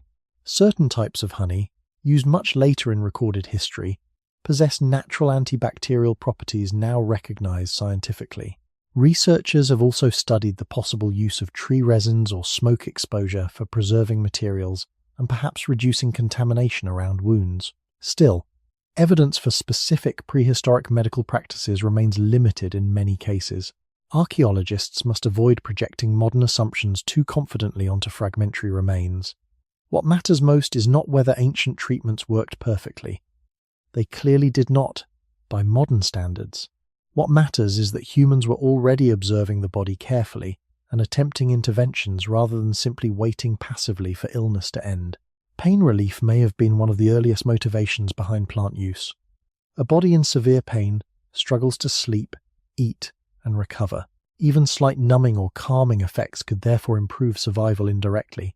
Some plants produce sedation, relaxation, or altered awareness through natural chemical compounds. Later historical societies around the world developed extensive traditions involving opium poppies, cannabis, fermented drinks, coca leaves, and many other substances. But for deep prehistory, evidence becomes much harder to confirm. Researchers generally agree that ancient humans likely discovered psychoactive plants gradually through accidental exposure, experimentation, and repeated observation over generations. However, the exact timing and extent of early use remain uncertain. This uncertainty is important because popular imagination often exaggerates prehistoric healing into something mystical or highly advanced. In reality, early treatments were probably practical, inconsistent, and deeply limited by environmental knowledge. The body still did most of the healing itself. Plants and natural materials may sometimes have reduced suffering or improved conditions slightly, but they rarely transformed severe disease outcomes dramatically.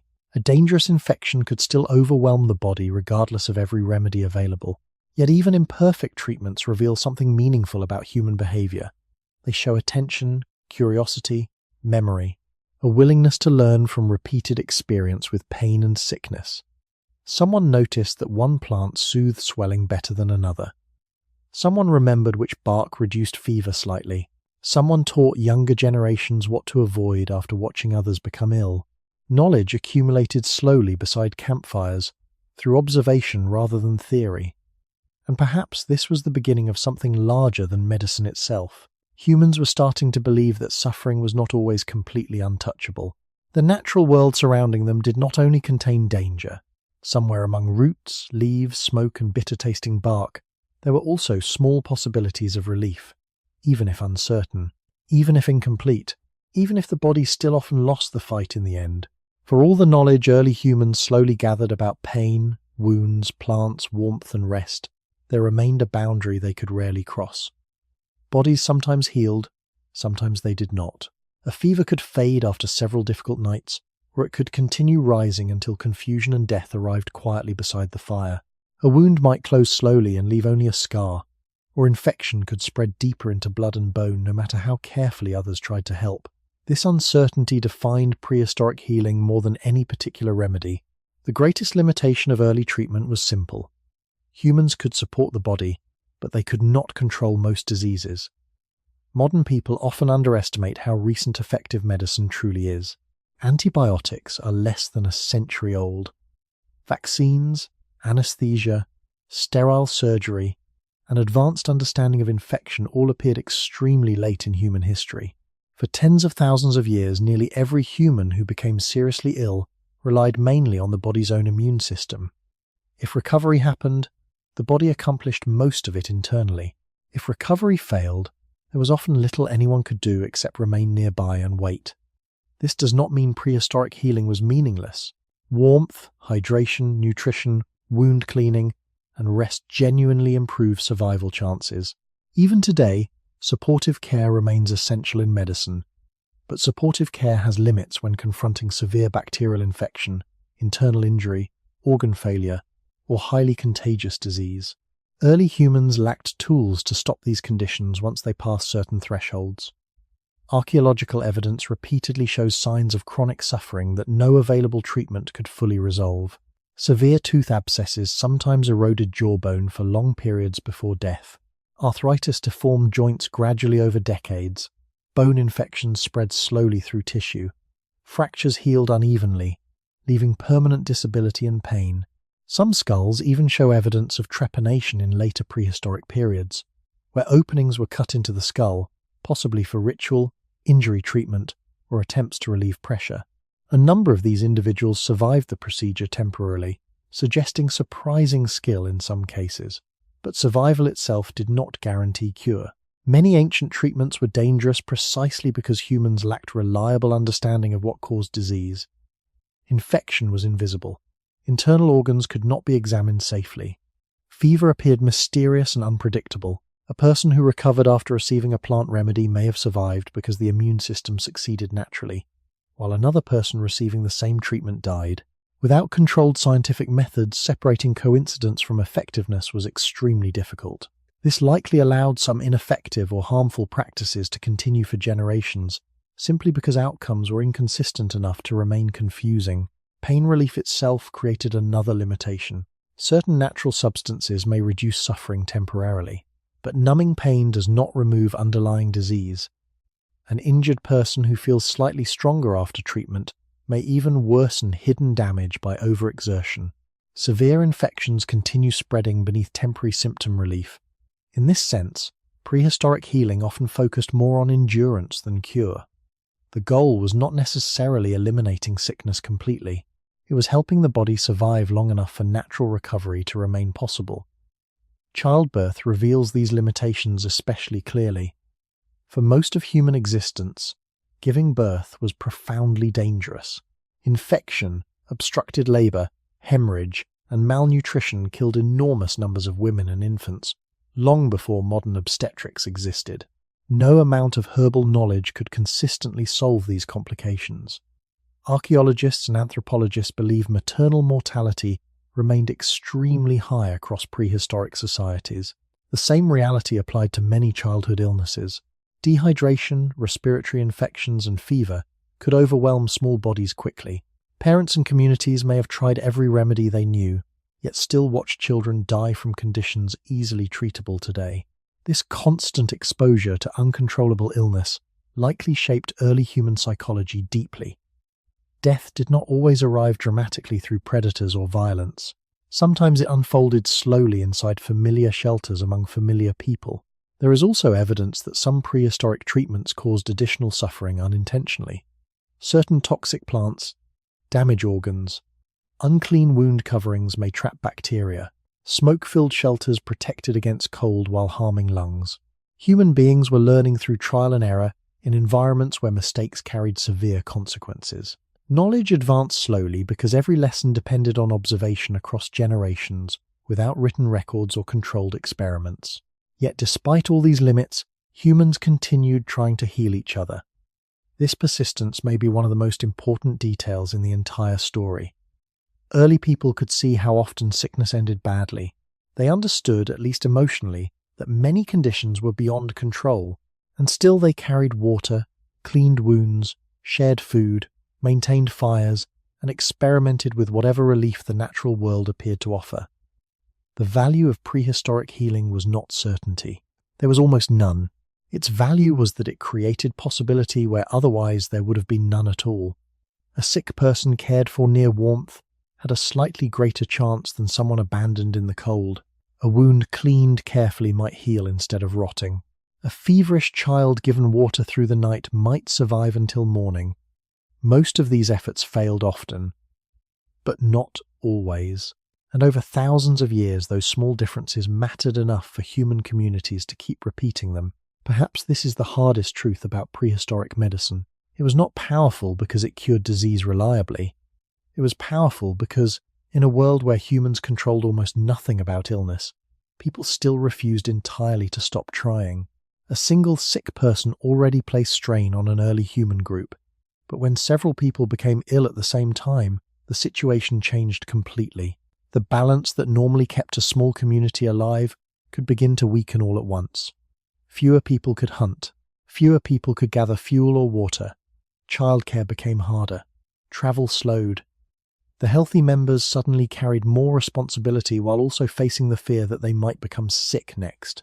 In prehistoric life, where survival depended on cooperation every day, widespread illness threatened not just individual bodies, but the stability of the entire group itself. Modern humans are familiar with outbreaks because cities and recorded history preserve many examples, but disease spread long before civilization existed. Viruses, bacteria, and parasites are ancient parts of the natural world. Early humans lived closely together around fires, shared sleeping spaces, handled food collectively, and cared physically for children and the sick. These behaviors strengthened social bonds and survival, but they also created opportunities for infection to move from body to body. Respiratory illnesses were especially difficult to contain. Coughing, sneezing, and close nighttime sleeping arrangements increased exposure continuously. A child with fever sleeping beside family members might unintentionally spread illness across much of a small camp within days. Researchers studying hunter-gatherer populations note that small mobile groups usually experience fewer massive epidemics than dense agricultural societies because they are more dispersed. However, contagious disease still existed, especially common respiratory infections, gastrointestinal illness, parasites, and wound infections. In prehistoric communities, even a relatively limited outbreak could become dangerous because the number of available caregivers dropped quickly once multiple people weakened simultaneously. This created a harsh problem. Caregiving itself increased exposure. Someone bringing water, cleaning wounds, or staying near feverish individuals risked becoming sick too. Early humans did not understand microscopic pathogens, but they may gradually have noticed patterns. A coughing person was sometimes followed by another cough nearby days later. Illness often appeared in clusters within families or sleeping groups. Anthropologists believe humans likely evolved strong emotional reactions toward visible signs of disease, partly because avoiding infection improved survival. Nausea toward rotten smells, discomfort around infected wounds, and instinctive caution near severe illness may all reflect ancient biological defense systems. Yet humans are unusual because they often move toward the sick despite those instincts. Parents hold feverish children. Companions stay near injured group members. Social attachment repeatedly competes against avoidance behavior. When many people became sick together, ordinary survival tasks grew more difficult very quickly. Imagine a small group during cold weather. 2 adults develop fever. Another suffers stomach illness and dehydration. Children require care through the night. Someone still must gather wood before temperatures drop further. Someone still must search for food despite exhaustion. A healthy body can compensate temporarily for extra labor. Several weakened bodies at once may overwhelm the group's remaining energy reserves. Researchers studying human cooperation often emphasize that small prehistoric communities operated close to environmental limits. There were rarely large surpluses of food or labor available. This meant widespread sickness could destabilize routines that normally functioned efficiently. Sleep likely suffered first. Caring for multiple sick individuals through cold nights required attention, fuel, and emotional energy. Feverish people may cry out, cough continuously, vomit, or shiver violently. Caregivers sleep less while monitoring them. Poor sleep weakens immune function even in healthy individuals. Gradually, exhaustion spreads beyond the original illness itself. A group experiencing prolonged sickness may therefore become more vulnerable to injury, poor decision-making, and additional disease. Children and elderly individuals were probably affected most severely during outbreaks. Small children dehydrate rapidly and depend heavily on adult care. Older adults often recover more slowly and may already live with chronic weakness. In situations where many adults became ill simultaneously, vulnerable individuals may have received less effective support simply because healthy caregivers became too few. Anthropologists studying modern infectious disease dynamics note that social systems become fragile when too many dependent and sick individuals overlap at once. This fragility almost certainly existed in prehistoric communities as well. Archaeological evidence rarely preserves outbreaks clearly because many infections leave little direct trace on bones. Still, some ancient burial patterns and population changes suggest periods where disease may have affected groups significantly. Later in human history, especially after agriculture and denser settlements developed, infectious disease spread far more dramatically. But even before villages and cities, small-scale outbreaks likely shaped movement patterns, caregiving behavior, and emotional life within prehistoric groups. Perhaps most frightening was the unpredictability. Some illnesses spread mildly and faded. Others lingered or returned seasonally. One person recovered while another died from seemingly similar symptoms. Without scientific explanation, disease must have felt deeply uncertain and almost alive in its movements through human communities. And somewhere in those ancient shelters, beside fires growing lower through the night, humans were beginning to learn a painful truth that would remain with our species forever. Sickness was never only about one body. Once illness entered a group, survival itself became something everyone carried together. For early humans, danger did not only come from predators, weather, or visible injuries. Some of the greatest threats entered the body quietly through ordinary survival itself. Water that appeared clean could carry parasites. Meat from a successful hunt could become deadly after too much time in heat. A dead animal found already weakened or diseased might provide desperately needed calories while also spreading sickness through the group. In the prehistoric world, food and water were never completely separate from risk. Humans depended on nature for survival, but the natural world also carried countless invisible dangers long before anyone understood microbes or contamination. Water was especially complicated. Human beings cannot survive long without it, yet freshwater sources are rarely perfectly safe in untreated environments.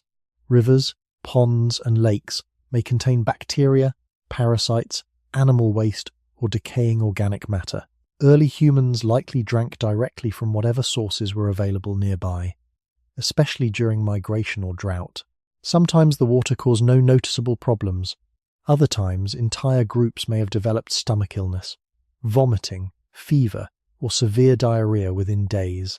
Researchers studying ancient disease patterns believe waterborne illness probably affected humans throughout prehistory, even before dense settlements developed. Parasites such as worms and protozoa have ancient evolutionary relationships with humans stretching back tens of thousands of years. The danger increased because dehydration itself could kill quickly without modern treatment. A healthy adult suffering severe diarrhea loses water, minerals, and energy rapidly. A small child loses them even faster. In hot climates or during physically demanding travel, recovery became extremely difficult without consistent access to clean hydration. A contaminated water source might therefore weaken multiple members of a group simultaneously, especially if everyone drank from the same location. Yet, early humans could rarely avoid these risks completely. Water sources determined migration routes and camp placement. Survival often required accepting uncertainty every day. Food carried similar dangers. Hunting and scavenging exposed people constantly to animal blood, organs, parasites, and bacteria. A successful hunt provided vital calories and nutrients, but processing carcasses also created opportunities for infection. Small cuts on hands allowed bacteria to enter tissue. Spoiled meat caused gastrointestinal illness. Certain animals carried diseases, transmissible to humans. Modern scientists call these zoonotic diseases, meaning infections that pass between animals and humans. Many major human diseases in later history emerged through long interaction with animals, But even prehistoric hunter-gatherers likely encountered smaller-scale zoonotic infections regularly through direct contact during butchering and consumption. Scavenging may have been particularly risky. Early humans sometimes consumed carcasses left behind by predators or discovered after natural death. During periods of hunger, abandoning available meat entirely may not have been realistic, but a dead animal already carrying disease or significant decay created serious danger. Without refrigeration, meat spoils quickly, especially in warm climates.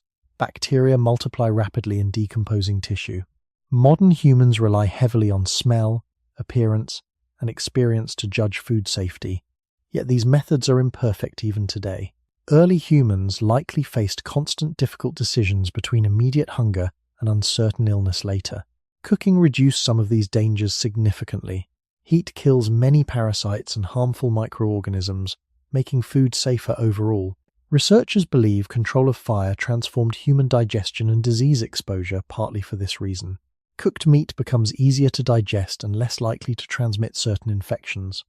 Boiling water, even accidentally during cooking processes, may also have reduced some pathogens, but fire did not eliminate all risk. Undercooked food, contaminated water storage, and environmental exposure still created frequent opportunities for disease transmission. Insects and scavenging animals added another layer of danger. Flies carry bacteria between waste and food. Rodents contaminate stored materials. Parasites spread through soil and feces near campsites. Early humans living repeatedly in the same temporary locations may gradually have accumulated waste and contamination around sleeping or eating areas without fully understanding the connection to illness. Anthropologists studying traditional small-scale societies note that sanitation challenges exist even in highly organized communities without modern infrastructure. In prehistoric environments, these challenges were constant. What makes all of this especially difficult is that cause and effect were often unclear. Someone might drink from a stream repeatedly without issue, then suddenly become sick after one visit. A carcass eaten safely by several people might kill another person days later. Illness could emerge slowly enough that its origin became impossible to identify. This uncertainty likely shaped early human thinking deeply. Danger was not always visible or predictable. Sometimes it entered the body through the very things required to stay alive. Yet humans also learned gradually from observation. Certain water sources may have been avoided after repeated sickness. Rotten smells became warnings. Meat prepared differently may have seemed safer over time. Human beings were beginning to recognize patterns between environment and disease long before scientific explanation existed. But these lessons remained incomplete and fragile. The world surrounding early humans was biologically alive in ways they could not see. Every drink, every meal, every carcass carried possibility nourishment on one side, sickness on the other. And for thousands of generations, humans survived by navigating that uncertainty, one uncertain choice at a time. One of the deepest contradictions in human history began long before cities, farms, or civilization. Humans survived because they stayed close to one another, but staying close also made disease easier to spread. The same behaviors that protected weak individuals from cold, hunger, and predators slowly created new biological dangers inside human communities. Sleeping together preserved warmth, sharing food protected against starvation, caring for the sick increased survival. Yet every act of closeness also increased contact between bodies, breath, fluids, parasites, and contaminated materials. In this way, human cooperation became both a defense against sickness and one of the reasons sickness could move so effectively through groups. Early humans likely lived in relatively small bands compared to later agricultural societies. This limited the scale of outbreaks somewhat because diseases requiring large populations often cannot sustain themselves in tiny mobile groups. Still, close contact remained constant. People slept near shared fires, carried children against their bodies, shared tools and food, and treated wounds directly with their hands. Infections that spread through coughing, touch, contaminated water, or parasites could therefore circulate repeatedly within communities, even without large permanent settlements. Researchers studying human evolution often describe this as an unavoidable trade-off. Social living increased overall survival, but it also created entirely new ecological conditions for pathogens. The human body itself reflects this long evolutionary struggle. Our immune systems are extraordinarily complex because humans have lived in dense social environments for hundreds of thousands of years. Every shared shelter, every communal meal, and every close sleeping arrangement exposed people to microorganisms from others nearby. Children especially became important carriers of illness. Young immune systems encounter many infections for the first time, and children tend to remain in close physical contact with caregivers constantly. A sick child resting against a parent through the night may unknowingly spread respiratory disease through an entire sleeping group. Yet separating children from caregivers during illness would also reduce warmth, protection, and emotional security. Humans repeatedly faced situations where the behaviors most necessary for care also increased biological risk. Firelight probably intensified this contradiction in subtle ways. Shared nighttime spaces strengthened human social bonds enormously. People talked, ate, rested, repaired tools, and slept together around warmth. These gatherings may have played major roles in language development, memory transmission, and emotional connection, but they also concentrated smoke, breath, and close physical proximity. In poorly ventilated shelters, respiratory illness likely spread more easily. Anthropologists studying traditional indoor fire use often observe increased rates of lung irritation and chronic coughing from smoke exposure. Early humans gained survival advantages from fire, while simultaneously creating environments where airborne illness moved more efficiently between bodies. Caring for the sick revealed the tension even more clearly.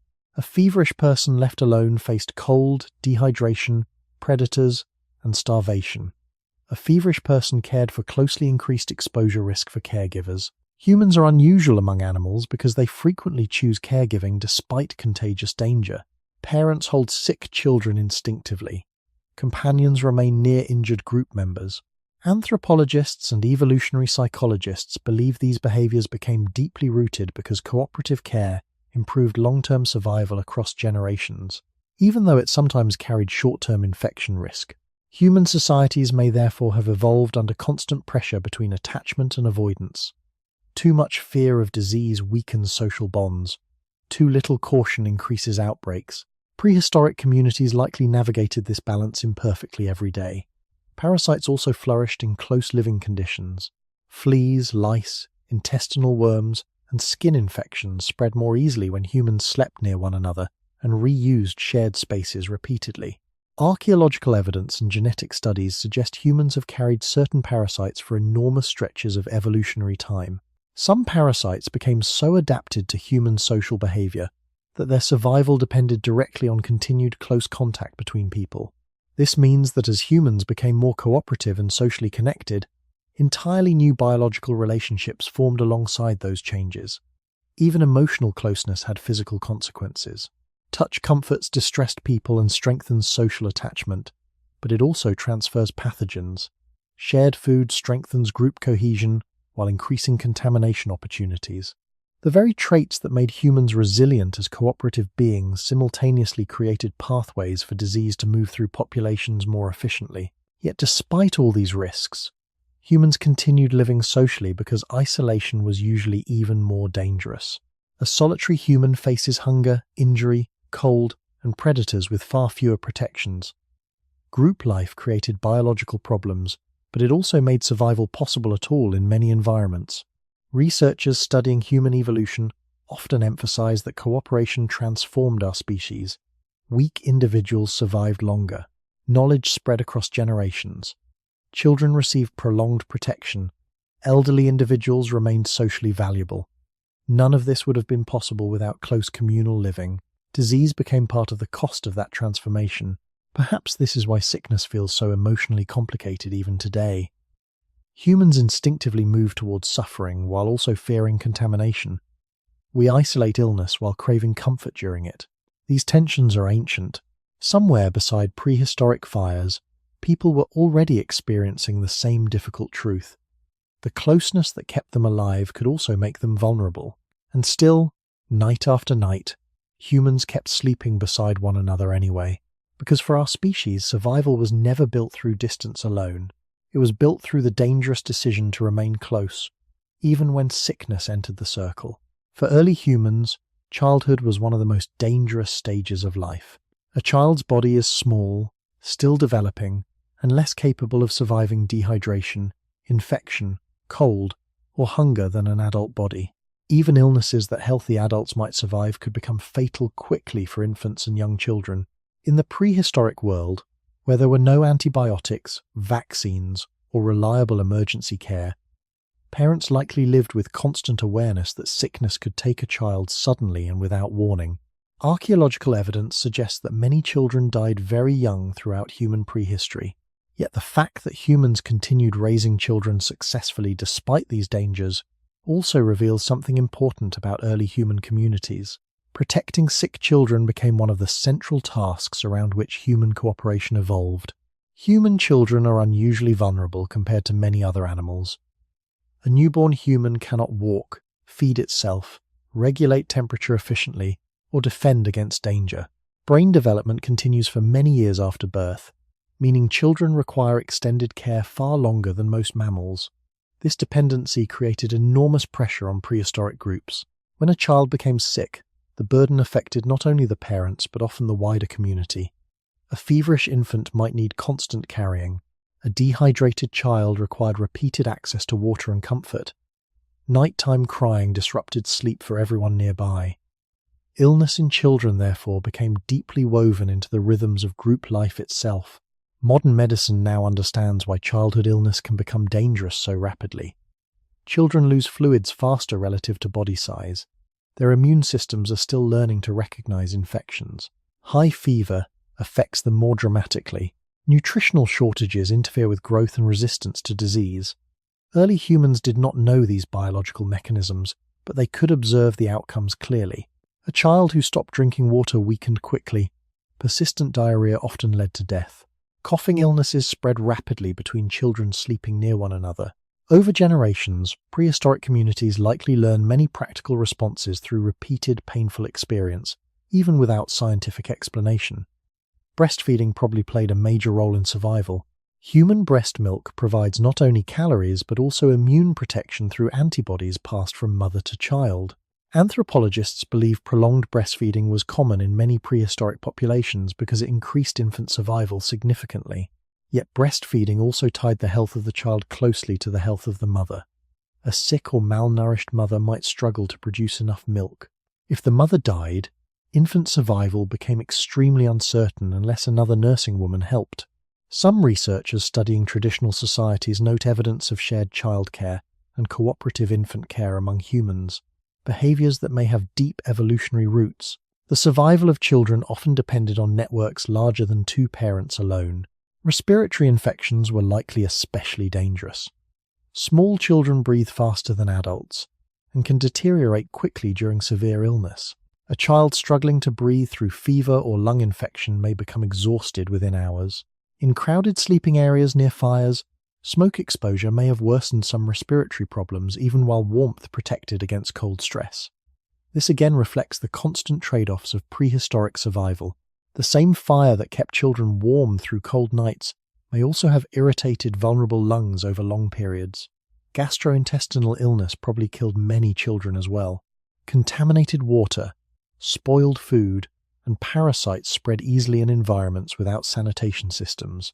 Severe diarrhea rapidly drains fluids from small bodies. Modern oral rehydration therapy saves millions of lives today. But prehistoric humans lacked reliable methods to replace fluid loss effectively during serious illness. Parents may have offered water, broth, or breast milk repeatedly, yet many children likely still weakened beyond recovery despite care. Archaeological evidence preserves some traces of these hardships. Infant and child burials appear frequently in prehistoric sites, reminding researchers how common early death once was. Certain skeletons show signs of malnutrition, infection, or developmental stress interrupted during growth. Teeth, in particular, preserve evidence of illness episodes during childhood because severe physiological stress can disrupt enamel formation permanently. These marks suggest that even surviving children often endured repeated sickness during development. Yet human communities kept investing extraordinary effort into child survival despite high mortality. This may reveal one of the deepest features of our species. Human reproduction depends less on producing large numbers of independent offspring and more on prolonged protection of vulnerable young. Children carry future memory, labor, and continuity for the group. Losing a child, therefore, meant more than immediate grief. It meant the disappearance of possible future relationships and survival itself. Somewhere in prehistoric shelters, adults likely spent long nights listening to the breathing of feverish children beside dim firelight, waiting to see whether morning would bring recovery or silence.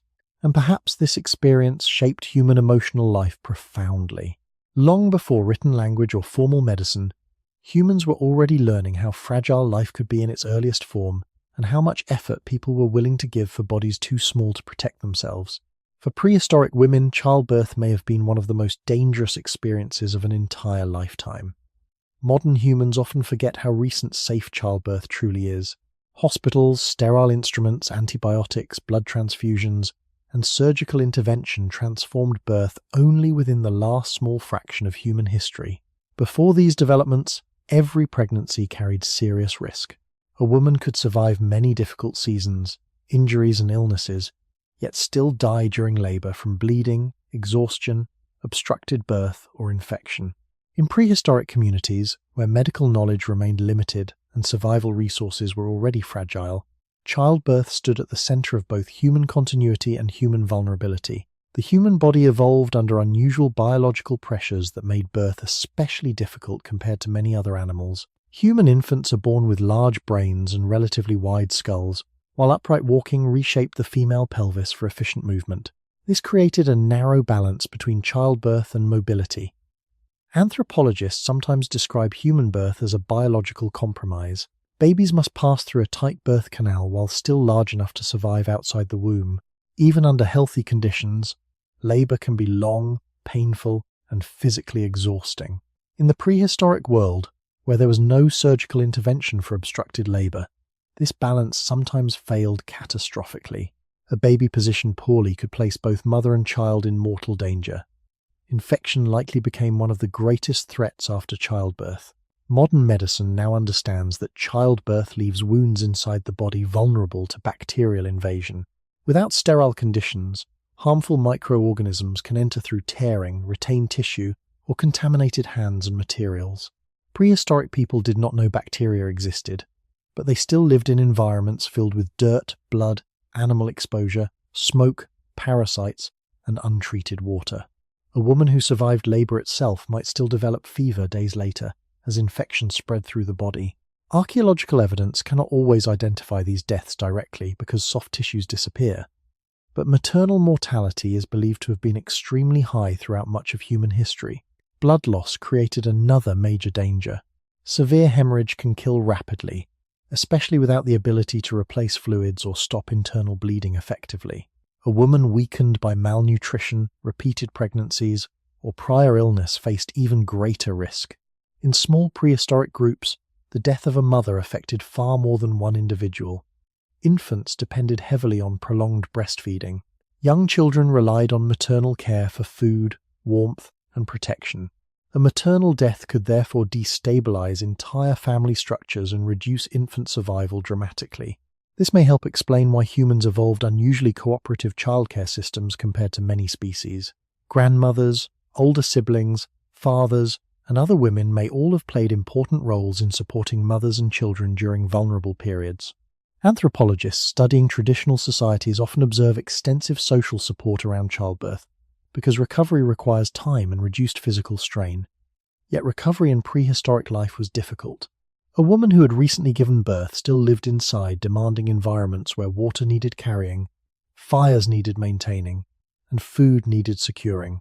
Rest may have been possible temporarily, but survival pressures rarely disappeared entirely. Infection risk also remained high during the postpartum period when the body was physically weakened and healing internally. Fever after childbirth may have terrified communities precisely because people recognized how often it ended badly. There is evidence that women in prehistoric populations experienced repeated pregnancies across their reproductive years. Frequent childbirth combined with nutritional stress likely weakened many bodies over time. Skeletal remains sometimes show signs of anemia, physical strain, or pelvic stress associated with repeated reproductive demands.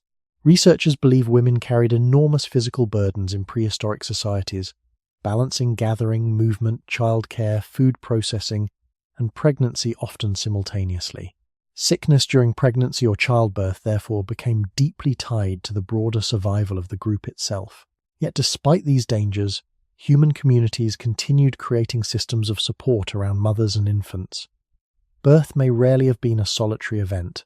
Across many traditional cultures, women assist one another during labor through positioning, comfort, massage, warmth, and practical help. Some of these behaviors may stretch far back into prehistory. While evidence remains indirect, the social nature of human childbirth likely evolved because assistance improves survival for both mother and child. A laboring woman weakened by pain, exhaustion, or complications benefits enormously from nearby support even without advanced medicine.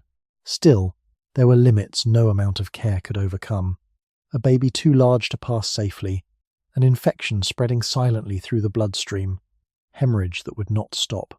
Early humans could comfort, support, and sometimes help recovery, but they could not reliably prevent many deadly complications. This harsh reality shaped human emotional life profoundly. Somewhere in prehistoric shelters, people likely waited through long nights listening to labor pains, hoping both voices would still remain alive by morning. And perhaps this explains why birth carried such emotional weight across human history. It was never only the beginning of life. For much of our species' existence, it was also one of the closest moments many people came to death. No matter how much care early humans provided, there were many times when the body simply did not recover. A fever continued rising, breathing became weaker through the night, and infection spread beyond the body's ability to contain it.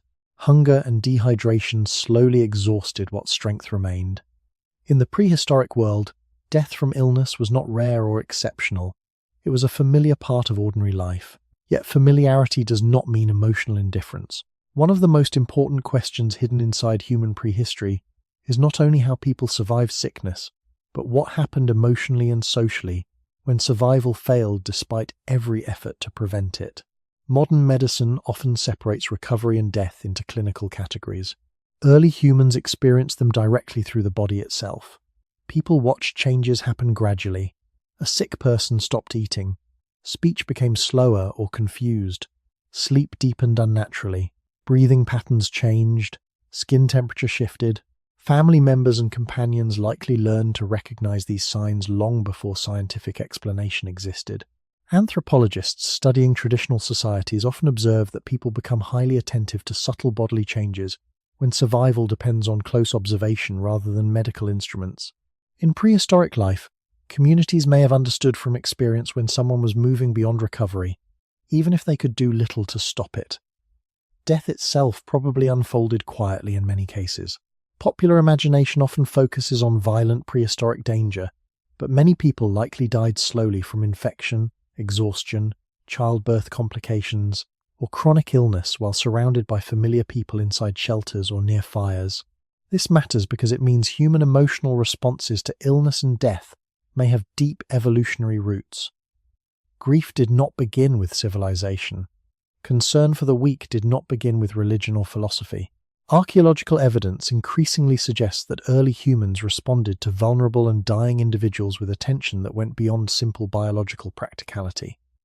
One important clue comes from burial behavior.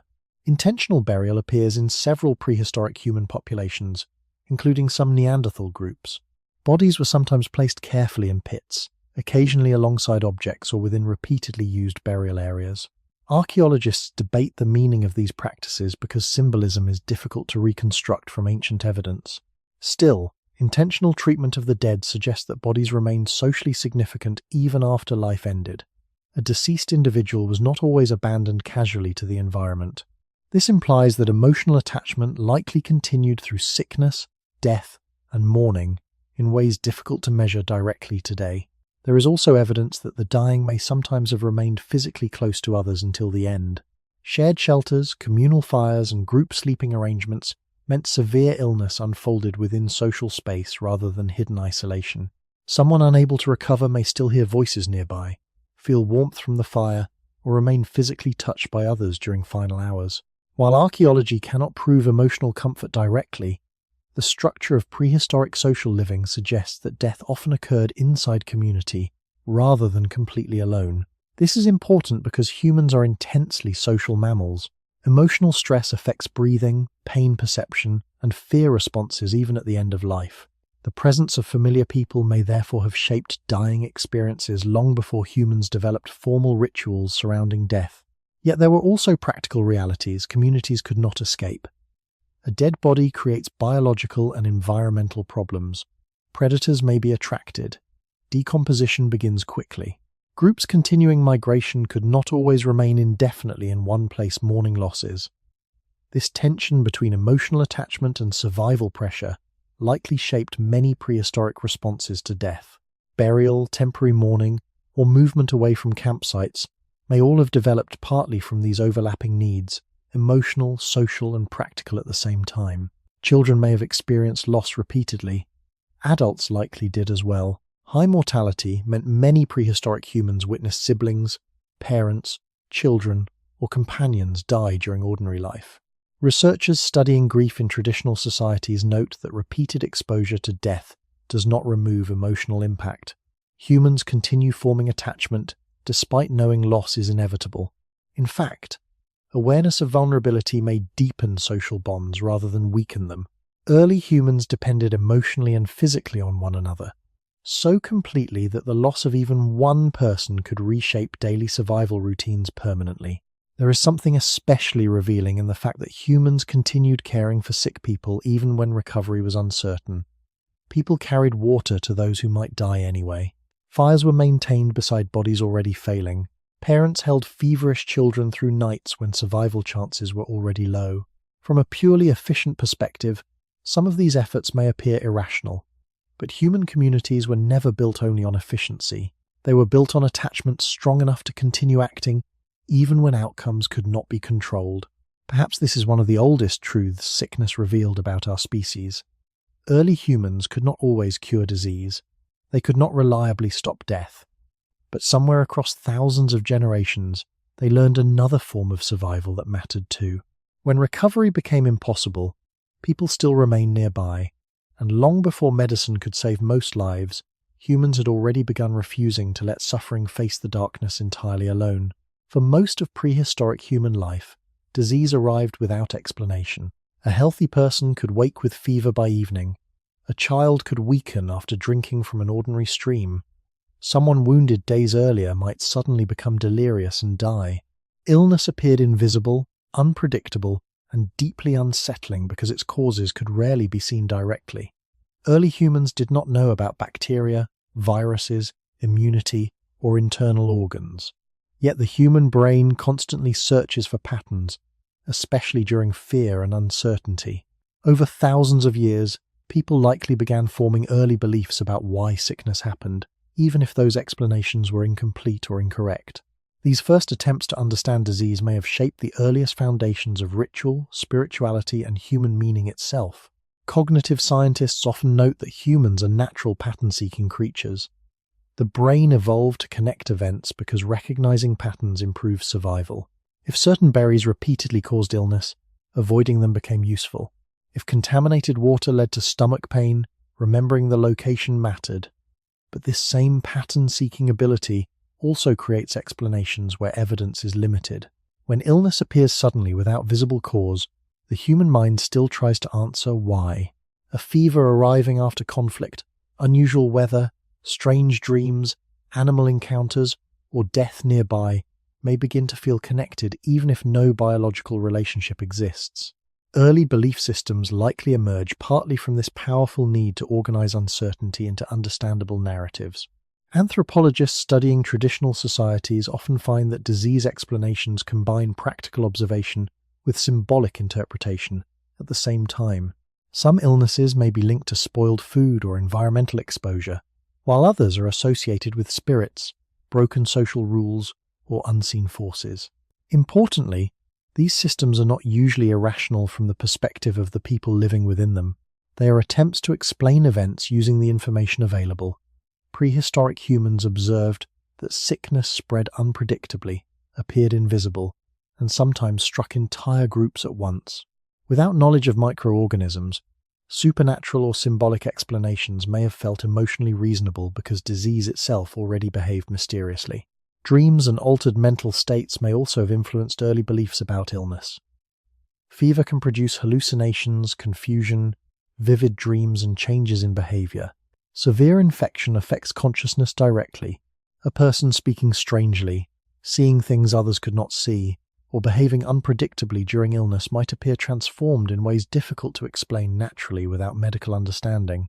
Some researchers believe altered states associated with fever, sleep deprivation, plants, or trauma may have contributed to the development of spiritual interpretation in early human societies. The boundary between sickness and mystery was likely very thin. Death deepened this uncertainty even further. A person alive 1 week could become motionless days later. While the body remained physically recognizable, breathing stopped, warmth disappeared, voice vanished. For humans capable of emotional attachment and long-term memory, this transformation must have felt profoundly confusing and emotionally destabilizing. Archaeological evidence suggests that prehistoric humans sometimes treated the dead carefully, perhaps reflecting attempts to understand or respond to this mystery. Burial practices, body positioning, and repeated use of certain locations may indicate that death and illness carried meanings extending beyond immediate physical survival. Some researchers propose that early spiritual thinking may have developed partly through repeated encounters with sickness, dreams, and death. There is also evidence that humans gradually distinguished between different kinds of illness through observation. A wound turning swollen and hot behaved differently from sudden stomach sickness after contaminated food. Seasonal coughing illnesses spread differently from injuries caused by accidents. Over generations, practical knowledge and symbolic belief likely existed together rather than separately. People could recognize that some plants ease symptoms while also believing illness carried spiritual significance. Human thinking rarely divides experience neatly into scientific and non-scientific categories before formal medicine exists. Instead, observation, emotion, fear, memory, and belief become intertwined. Shamans or early healers may have emerged partly from this environment. In many traditional societies, healers combine practical treatments with ritual behavior, storytelling, touch, chanting, or symbolic actions. Anthropologists debate how far back such roles extend into prehistory, but it is possible that certain individuals gradually became trusted because they remembered remedies, remained calm during crisis, or appeared skilled at interpreting suffering. Importantly, these figures likely operated within enormous uncertainty. No one could reliably cure severe infection or prevent many deaths. Healing often depended as much on the body itself as any intervention. Yet humans continued searching for explanations because uncertainty is psychologically difficult to endure. Perhaps the most revealing part of these early beliefs is not whether they were scientifically correct. Most were not. What matters is that humans refused to experience sickness as meaningless chaos. Again and again, people tried to connect suffering to stories, patterns, causes, and memory. Somewhere beside ancient fires, long before written religion or medicine existed, humans were already asking the same question people still ask during illness today. Why did this happen to us and not someone else? And perhaps the search for answers began not inside temples or laboratories, but beside the bodies of the sick. Once humans began searching for meaning behind sickness, it was perhaps inevitable that certain actions would begin to feel important during illness itself. A person in pain creates emotional tension inside a group. Fear spreads quietly. Uncertainty becomes difficult to tolerate. In these moments, people do not only seek physical solutions, they also seek actions that restore a sense of order, connection, or hope. Long before formal religion or organized medicine existed, early humans may have developed simple healing rituals partly for this reason. These rituals were not necessarily separate from practical care. Instead, they likely emerged beside it, mixed together with touch, plants, warmth, storytelling, memory, and attempts to comfort bodies facing uncertain outcomes. Archaeologists must approach this subject carefully, because evidence for prehistoric ritual is often indirect. Bones and tools survive, but spoken words, gestures, songs, and beliefs disappear almost entirely. Researchers therefore rely on patterns found in burials, cave use, pigments, objects placed with bodies, and comparison with later traditional societies. No scientist can describe prehistoric healing rituals with complete certainty, yet many anthropologists believe that some form of symbolic healing behavior likely existed far back in human history because humans are deeply social and meaning-making creatures. When suffering cannot be controlled physically, ritual often becomes a way of responding emotionally and socially. One possible origin of ritual healing may have been observation itself. Certain repeated actions appeared alongside recovery often enough that people began associating them with healing power. A plant applied during illness coincided with improvement. A song sung beside a feverish child became connected emotionally with survival. Smoke from particular herbs seemed calming. Over time, practical actions and symbolic meaning may have blended together naturally. Humans rarely separate emotional and physical experience completely, especially under stress. A comforting rhythm, repeated chant, or familiar gesture can reduce fear even without altering disease directly. Modern neuroscience now shows that emotional reassurance affects pain, perception, stress hormones, and immune responses measurably. Early humans did not know these biological mechanisms, but they still experienced the effects through the body. Touch may have played an especially important role. Human beings respond strongly to physical contact during distress. Gentle pressure, holding, grooming, and close proximity reduce stress responses across many social mammals, including humans. Anthropologists studying traditional healing practices often note how much time healers spend physically near the sick person, touching, speaking softly, rocking, or maintaining eye contact. Some of these behaviors may reflect ancient caregiving instincts rather than formal medical knowledge. A frightened person suffering fever or injury may feel calmer simply because another human remains close and attentive. Ritualized touch could therefore become associated with healing long before scientific explanation existed. Sound may also have mattered deeply. Rhythmic drumming, chanting, humming, or repetitive speech appear in healing traditions across many human cultures. Researchers studying altered states of consciousness note that rhythmic sound can affect breathing, emotional regulation, and attention. Around prehistoric fires, repeated sounds may have helped organize fear during illness or death. A sick child hearing familiar voices through the night may have experienced comfort, even if the illness itself continued. Ritual behavior often creates predictability during uncertainty, and predictability reduces psychological stress. In environments where disease appeared chaotic and uncontrollable, repeated healing actions may have helped groups feel emotionally steadier, even when physical outcomes remained uncertain. Firelight likely intensified these experiences. Darkness changes human perception strongly. Shadows move unpredictably. Fear increases. A small fire surrounded by familiar people creates a psychological boundary between safety and the unknown outside. Healing rituals performed near fire may therefore have carried enormous emotional power. The smell of smoke, rhythmic voices, warmth on the skin, and repeated gestures all combine into experiences that feel meaningful and memorable. Over generations, these patterns could become culturally important, even without written explanation. Some researchers believe early shamans or ritual specialists may have emerged, partly because certain individuals appeared especially skilled at managing fear and uncertainty during sickness.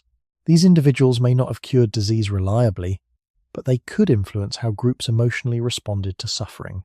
Importantly, ritual healing was not necessarily false, simply because it lacked modern science. Emotional support itself has biological consequences. Reduced stress can improve sleep, lower panic, and help the body conserve energy. A person who feels calmer may eat more, rest better, and endure pain more effectively. Ritual, therefore, sometimes supported survival indirectly even when it did not eliminate disease. At the same time, many rituals likely failed completely against severe infection or injury. Belief alone could not stop hemorrhage or bacterial spread.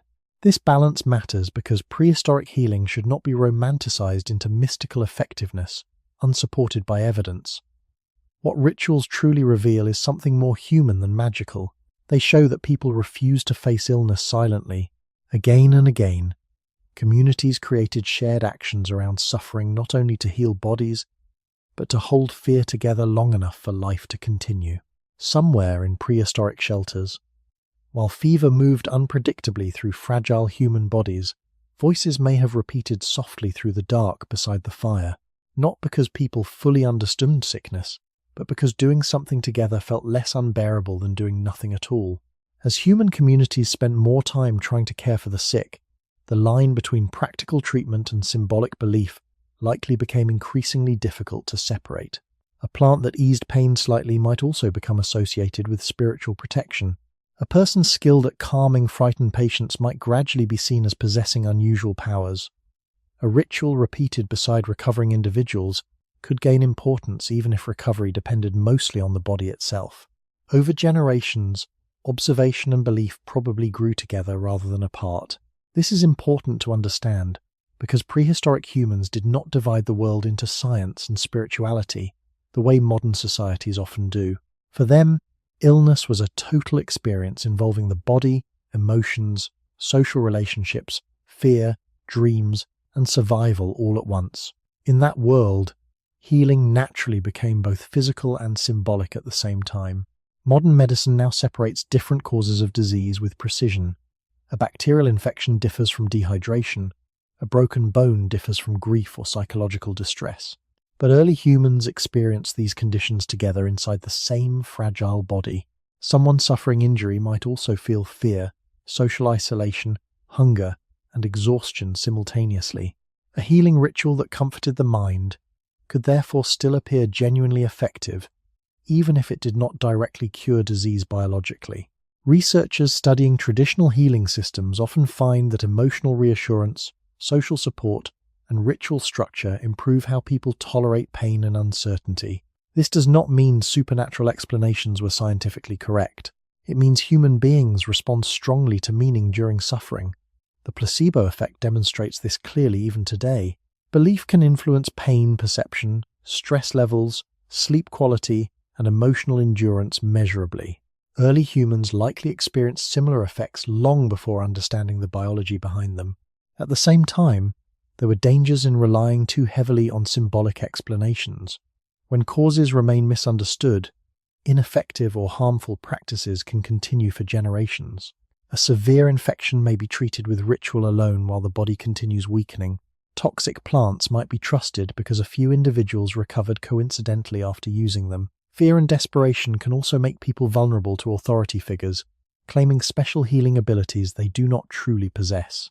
Anthropologists studying healing traditions emphasize that ancient medicine often contained mixtures of useful observation and mistaken belief intertwined together. A treatment might provide genuine comfort while failing to address the real disease. This complexity likely existed throughout much of prehistory, yet it would be unfair to judge early humans harshly for these limitations. They were trying to solve problems without access to microscopes, anatomy, chemistry, or controlled experiments. Their understanding emerged slowly through observation filtered by emotion, memory, and cultural storytelling.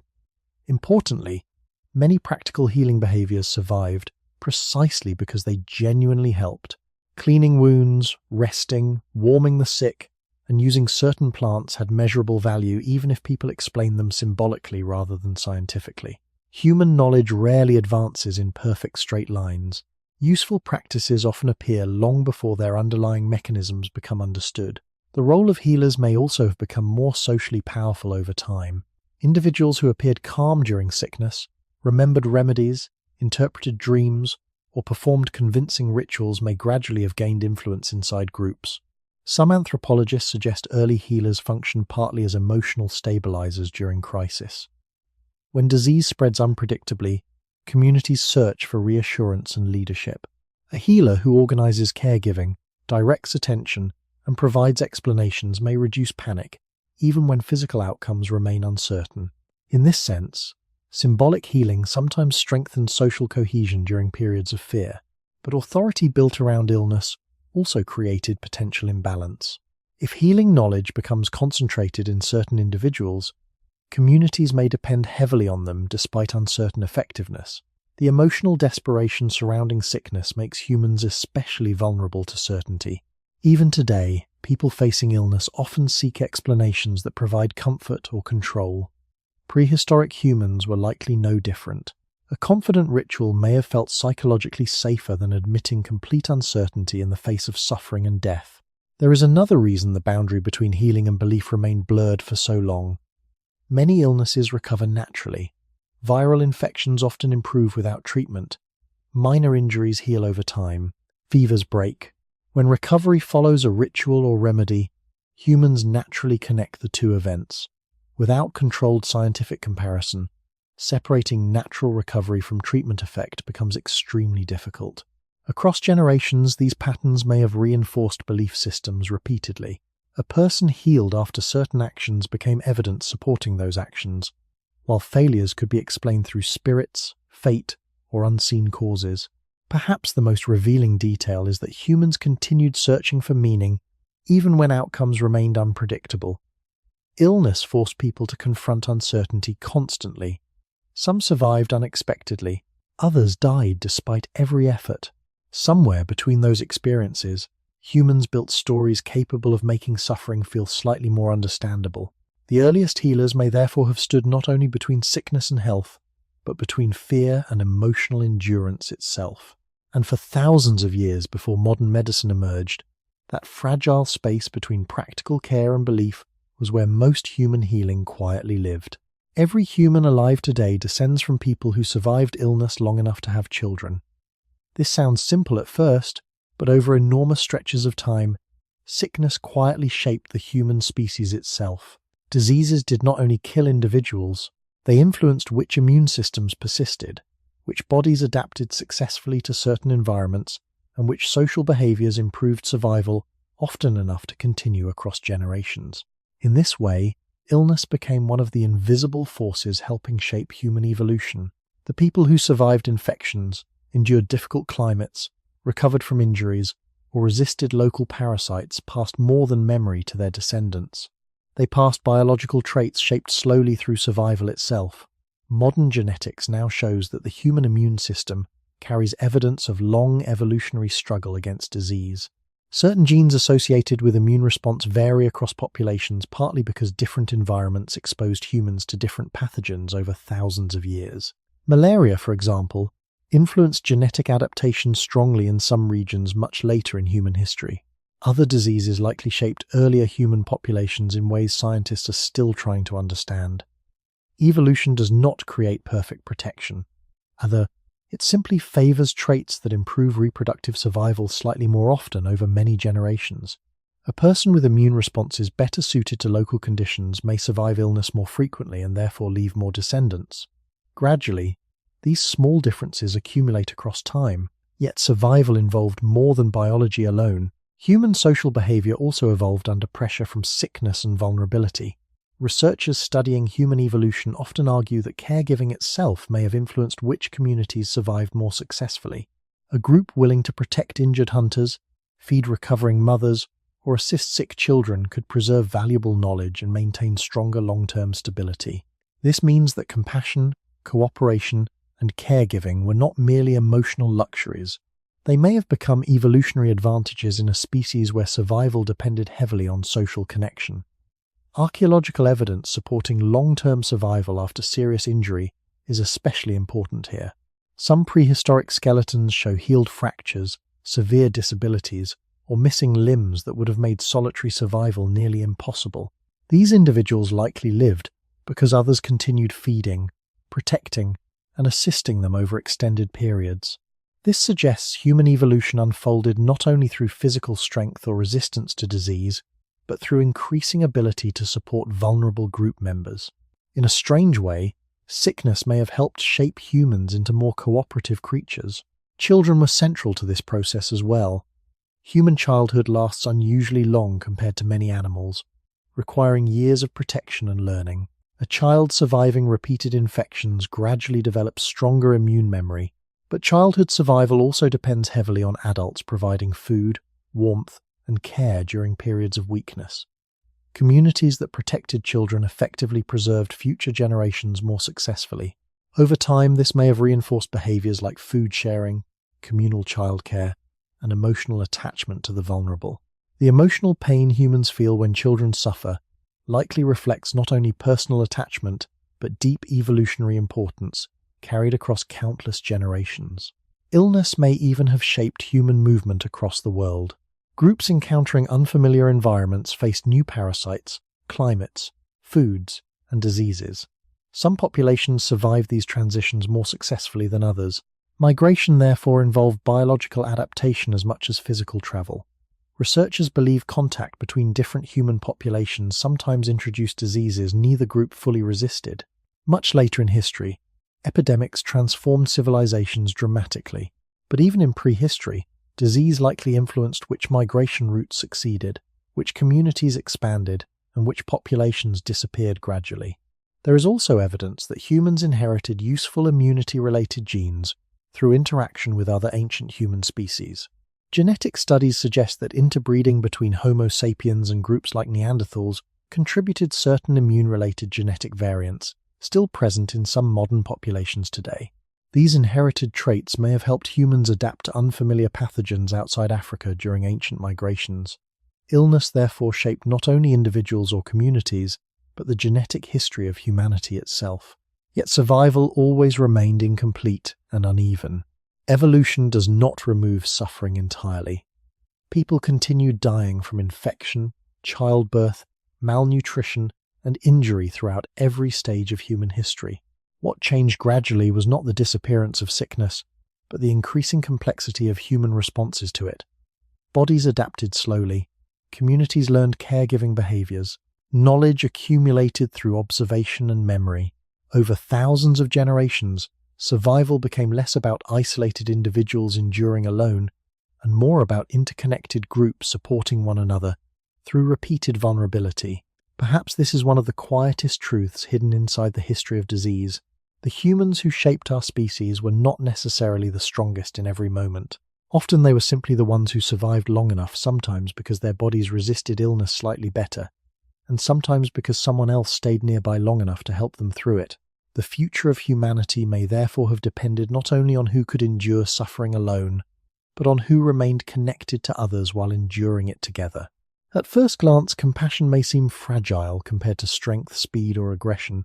In harsh, prehistoric environments, it is easy to imagine survival belonging only to the healthiest and most physically capable individuals. But human evolution tells a more complicated story. Again and again, archaeological evidence suggests that early humans often invested time, food, protection, and energy into individuals who were injured, elderly, disabled, or temporarily unable to contribute fully. This raises an important possibility. Perhaps empathy and caregiving were not weaknesses that survived accidentally. Perhaps they became part of what made humans successful as a species in the first place. Modern evolutionary biology no longer views survival only through individual competition. Many species survive because of cooperation. Wolves hunt in groups, elephants protect injured members, primates groom and comfort distressed companions. Humans, however, pushed social dependence much further than most animals. Human children require many years of care. Knowledge must be taught across generations. Food sharing supports survival during injury or scarcity. Illness exposed this dependence constantly. A person weakened by fever could not gather food efficiently. A broken leg prevented hunting or migration. Without some degree of group support, many individuals who later recovered and contributed again would simply have died too early. Researchers studying hunter-gatherer societies often observe that survival depends less on constant individual independence and more on flexible cooperation over long periods. In one season, a strong hunter may provide food for others. Later, illness or injury may reverse those roles temporarily. Human life unfolds unpredictably enough that rigid selfishness becomes risky for everyone. Groups willing to help vulnerable members may therefore create stronger long-term survival stability than groups abandoning individuals immediately after weakness appears.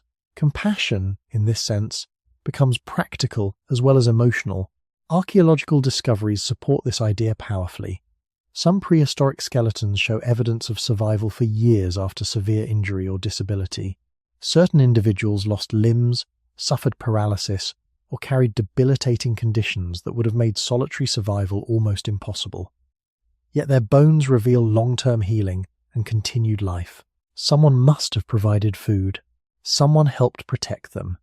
Someone continued including them inside social life despite reduced physical contribution. These findings suggest early humans recognized value in individuals beyond immediate strength alone.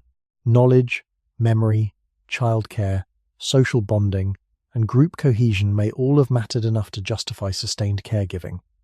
The human brain itself may have evolved partly around these social demands. Neuroscientists now know that humans possess powerful emotional systems responding to the suffering of others. Seeing pain in another person activates some of the same brain regions involved in experiencing pain directly. Hormones such as oxytocin strengthen bonding, caregiving, and emotional attachment. These biological responses likely evolved because socially connected groups survived more successfully overall. A parent responding instantly to a sick child increases that child's survival chance. A group protecting injured members preserves knowledge and social stability. Over many generations, emotional responsiveness itself may have become biologically advantageous. Illness may have strengthened these tendencies further because sickness creates visible vulnerability. A feverish person moves slowly, shivers, cries out, or becomes confused. Such signals naturally attract human attention. Anthropologists studying caregiving behaviors often note that humans react strongly to signs of weakness, even outside immediate family relationships. This responsiveness may have deep evolutionary roots. Communities able to organize support during crisis likely recovered from hardship more effectively than groups fragmented by fear or indifference. Yet compassion always carried costs too. Caring for the sick consumes energy, food, sleep, and time. Caregivers risk infection themselves. Supporting injured individuals may slow migration or reduce hunting efficiency temporarily. In severe scarcity, these pressures become especially difficult. Human communities likely struggled constantly to balance compassion against survival limits.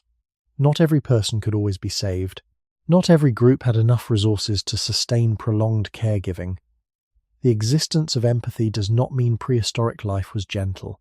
It means humans repeatedly chose cooperation often enough for those behaviors to shape our species over time. There is also evidence that emotional bonds improve recovery itself. Modern medicine recognizes that isolation increases stress, weakens immune response, and worsens mental health. Social support improves resilience during illness. Early humans may not have understood these mechanisms scientifically, but they experienced them physically. A sick person surrounded by familiar voices, warmth, and care may endure pain differently from someone abandoned alone. Emotional connection becomes part of survival biology itself. Perhaps this is why humans remain deeply social, even though closeness increased disease transmission risks. The benefits of cooperation outweighed the dangers, often enough to continue shaping human evolution. Somewhere beside ancient fires, people were already discovering that survival involved more than resisting predators or enduring cold. It also depended on whether weakened individuals remained inside the circle of human care long enough to recover. And over thousands of generations, that fragile decision to help instead of abandon, to remain near instead of walk away, may have altered the future of our species as profoundly as any tool, weapon, or discovery ever could. Illness forced early humans to confront something few other animals fully recognize. The body is temporary, vulnerable, and impossible to control completely. A strong hunter could suddenly become weak with fever. A mother who survived harsh winters might die during childbirth. A child laughing beside the fire one evening could stop breathing days later. Disease revealed again and again that human life depended on fragile biological systems hidden beneath skin and bone. Yet perhaps the most important lesson sickness taught was not only about weakness, it was about connection. Illness showed humans how deeply their lives depended on one another, long before science, philosophy, or religion gave those feelings names. When healthy, people can imagine themselves independent. Movement feels effortless. Strength appears reliable. Daily tasks repeat predictably enough that survival seems almost natural. Sickness interrupts this illusion. Fever slows the body. Pain narrows attention. Exhaustion removes control over ordinary actions. A person who normally provides for others suddenly needs water carried to them, needs warmth prepared by someone else, needs protection through the night. Early humans likely experienced this shift repeatedly across generations. Through illness, people learned that survival was never entirely individual. Every human body eventually reaches moments where it depends on others. Researchers studying human psychology often note that vulnerability changes social awareness. Pain and weakness increase sensitivity to comfort, attention, and emotional presence. A sick person becomes aware of voices nearby, hands offering water, someone maintaining the fire through darkness. These moments may seem small, but over thousands of years they likely shaped human emotional life profoundly. Illness exposed the invisible structure, holding communities together. A healthy person might rarely think about who gathers fuel or watches children at night. A sick person notices immediately because survival suddenly depends on those actions continuing. Disease, therefore, became one of the experiences through which humans learned the practical meaning of care. Sickness also taught humans about uncertainty. Early people could observe patterns in weather, animal movement, and seasons with increasing skill, but illness often resisted prediction. Two people exposed to the same conditions might experience completely different outcomes. One recovered, another died. This unpredictability forced humans to live beside unanswered questions continuously. Why do some survive while others do not? Why does the same fever weaken one body lightly and destroy another completely? Before scientific medicine, there were few reliable answers. Yet humans continued searching for meaning anyway. Perhaps this search shaped not only healing practices, but human reflection itself. The awareness that life could change suddenly may have encouraged memory, storytelling, ritual, and deeper attention to relationships. Archaeological evidence suggests that prehistoric humans increasingly cared for bodies not only in life but also after death. Burial practices, long-term caregiving, and social protection of vulnerable individuals all hint at expanding emotional complexity. Illness may have contributed strongly to this process, because disease unfolds slowly enough for people to witness suffering closely. A predator attack is sudden. Fever develops over days. Caregivers remain present through the process, watching the body weaken gradually. This prolonged exposure to vulnerability may have deepened empathy and emotional attachment over evolutionary time. Human beings were not only surviving sickness physically, they were learning emotionally from it. There is also another quieter lesson disease may have taught early humans. Strength itself is temporary. Every person eventually becomes weak somewhere across life. Children begin helpless. Adults face injury and illness. Elderly bodies slow gradually. Because weakness appears repeatedly across the human lifespan, communities organized entirely around constant physical power become unstable. Cooperation becomes more adaptive because nearly everyone eventually requires help at some point. Illness revealed this reality clearly. The strongest hunter could later depend on others after injury. The healthiest mother could become vulnerable during childbirth. Human society may therefore have evolved around cycles of giving and receiving care rather than permanent independence. Modern medicine has changed many things, but not this deeper truth. Even now, illness still interrupts ordinary life and reminds people how dependent humans remain on one another emotionally and physically. The prehistoric experience of sickness still echoes inside hospitals, homes, and quiet rooms where someone waits beside another person through the night. The tools changed. The vulnerability did not. Perhaps this is what disease ultimately revealed to early humans. Not only that the body could fail, but that survival itself was never built entirely from strength. Somewhere beside ancient fires, humans began discovering that weakness was not an exception to life. It was part of being human from the beginning, and the communities that endured longest may have been the ones that learned not merely how to fight disease, but how to remain human while facing it together. Thousands of years separate a prehistoric shelter from a modern hospital, yet the distance between them is smaller than it first appears. The tools changed dramatically. Human vulnerability did not.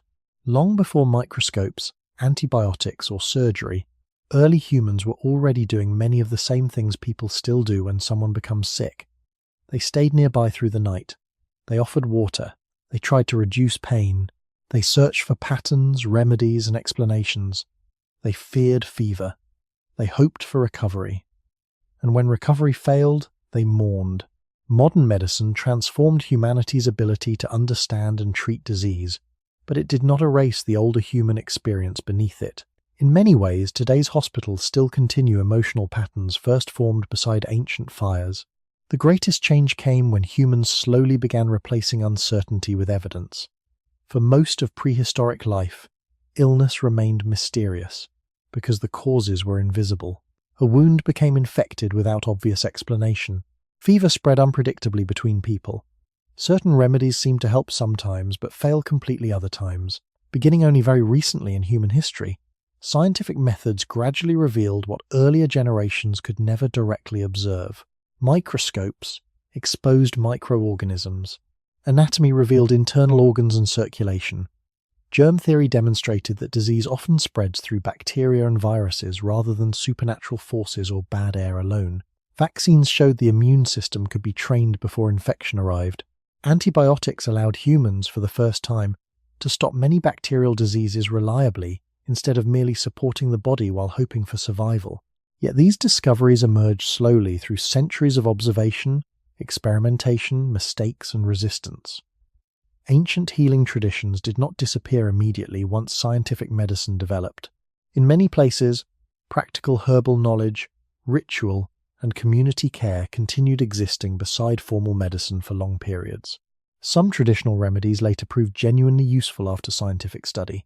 Others failed under controlled testing despite generations of belief. This long transition reminds us that human understanding evolves gradually rather than suddenly. Early humans were not foolish for lacking modern medicine. They were working within the limits of the knowledge available to them at the time. One of the most important changes modern medicine introduced was predictability. Before antibiotics or sanitation systems, even minor injuries could become fatal. Childbirth carried constant danger. Contaminated water spread disease routinely. Today, many illnesses that once killed enormous numbers of people are now treatable or preventable. Vaccination reduced childhood mortality dramatically. Sterile surgical techniques lowered infection risk. Clean water systems transformed public health. Researchers estimate that average human life expectancy increased enormously over the past few centuries, largely because infectious disease became less deadly in many parts of the world. These changes altered not only survival rates but also emotional expectations around sickness itself. Prehistoric humans likely viewed illness as a constant presence woven into ordinary life. Modern societies, especially in medically advanced regions, sometimes experience disease differently because many forms of suffering once considered unavoidable are now preventable or treatable. Yet, despite extraordinary progress, medicine still has limits. Viruses continue evolving. Antibiotic resistance grows. Chronic disease, aging, and new infections remind humans repeatedly that vulnerability never disappeared completely. The body remains biological, fragile, and temporary just as it was in prehistory. Hospitals reduce suffering far more effectively than ancient shelters ever could, but no technology removes mortality entirely. This continuity matters because it connects modern humans emotionally to distant ancestors more than we often realize. A parent waiting beside a feverish child today may feel emotions remarkably similar to those felt tens of thousands of years ago, even though the surrounding tools and knowledge differ enormously. There is also another continuity hidden beneath medical progress. Care itself still matters profoundly. Scientific treatment saves lives, but emotional support remains biologically important too. Patients recover better with reduced stress, proper rest, social connection, and compassionate caregiving. Nurses, parents, partners, and caregivers still sit awake through difficult nights. Much as prehistoric companions once maintained fires beside the sick, the technologies evolved. The human need for presence did not. Anthropologists and historians sometimes describe medicine not only as scientific advancement, but as an expanding system of organized human cooperation against suffering. Every vaccine, hospital, and medical discovery rests on generations of accumulated observation beginning long before written history. Somewhere far back in the prehistoric world, humans first noticed that rest sometimes helped fever, that warmth protected weak bodies, and that certain plants eased pain slightly. Those early observations were incomplete and uncertain, but they marked the beginning of humanity's long attempt to understand sickness, instead of simply enduring it blindly. Perhaps this is what connects ancient shelters to modern medicine most deeply. Both emerged from the same human refusal to accept suffering passively. Again and again, across thousands of generations, humans kept trying to protect one another from disease even when knowledge was limited and success uncertain. And in that long struggle between fragile bodies and an unpredictable world, humanity slowly learned not only how to survive illness more effectively, but also how much survival itself depends on the willingness of people to care for one another through the darkest nights. Modern humans live surrounded by protections so familiar that many people rarely notice them anymore. Clean water flows from taps without needing to be carried from rivers. Food can be stored safely for long periods. Vaccines reduce diseases that once killed millions of children. Antibiotics treat infections that would have become fatal for most of human history. Hospitals provide warmth, monitoring, surgery, and emergency intervention unimaginable to prehistoric communities. These systems are extraordinary achievements, yet their familiarity can create a subtle illusion, the feeling that the human body has become less vulnerable than it truly is. In reality, the body beneath modern life remains almost the same body carried by early humans tens of thousands of years ago. The immune system still struggles against infection. Fever still exhausts the body. Sleep, nutrition, stress, and hydration still shape recovery.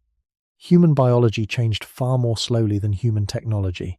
One thing modern societies often forget is how dependent health remains on conditions outside the body. Prehistoric humans understood this indirectly, because survival exposed them constantly to environmental pressures. Cold weakened people. Contaminated water spread illness. Hunger reduced recovery. Modern infrastructure hides many of these relationships behind systems so reliable that they disappear into the background of ordinary life. Yet when those systems fail during war, disaster, poverty, or outbreaks, disease often returns quickly.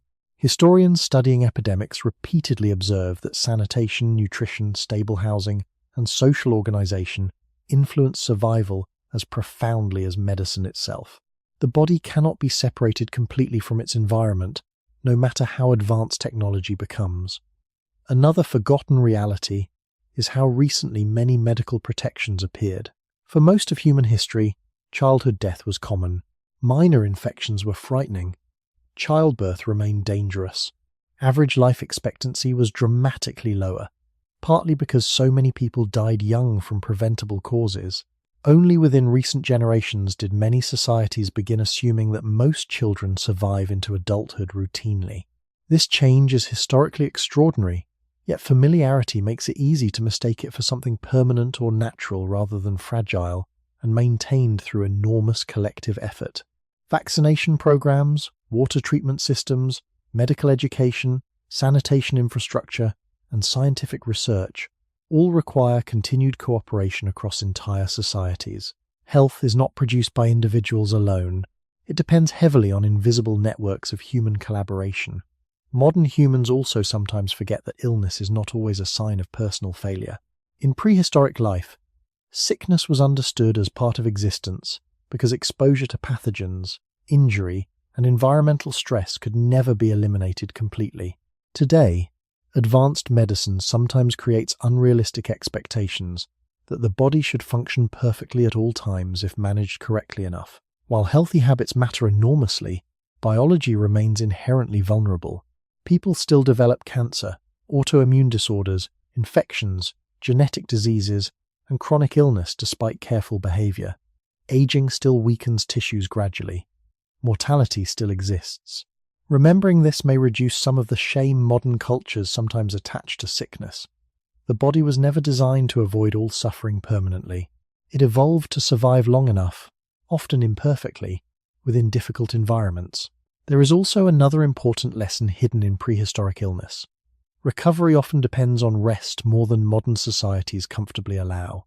Early humans had many dangers, but they did not organize life around constant artificial stimulation, industrial schedules, or continuous digital attention. Modern people frequently sleep too little, remain under chronic stress, and continue working through illness in ways that strain immune function and recovery. Medical science now strongly supports what the body has always required: adequate sleep, nutrition, hydration, movement, and social connection influence health profoundly. Technology expanded treatment possibilities, but it did not remove these older biological foundations. The emotional experience of sickness also remains more ancient than many realize. Fever still creates vulnerability. Pain still isolates people psychologically. Humans still seek reassurance, comfort, and presence during illness, much as prehistoric communities once gathered near the sick beside fires. Hospitals filled with machines and monitoring equipment still contain deeply human moments that would feel recognizable across thousands of years. Someone holding another person's hand through uncertainty, listening to breathing through the night, hoping morning brings improvement. Beneath the complexity of modern medicine, the emotional structure of caregiving remains surprisingly old. Perhaps modern people most easily forget how interconnected human health truly is. Infectious disease demonstrates repeatedly that bodies are not isolated systems. The health of one person affects others through shared air, water, behavior, and social responsibility.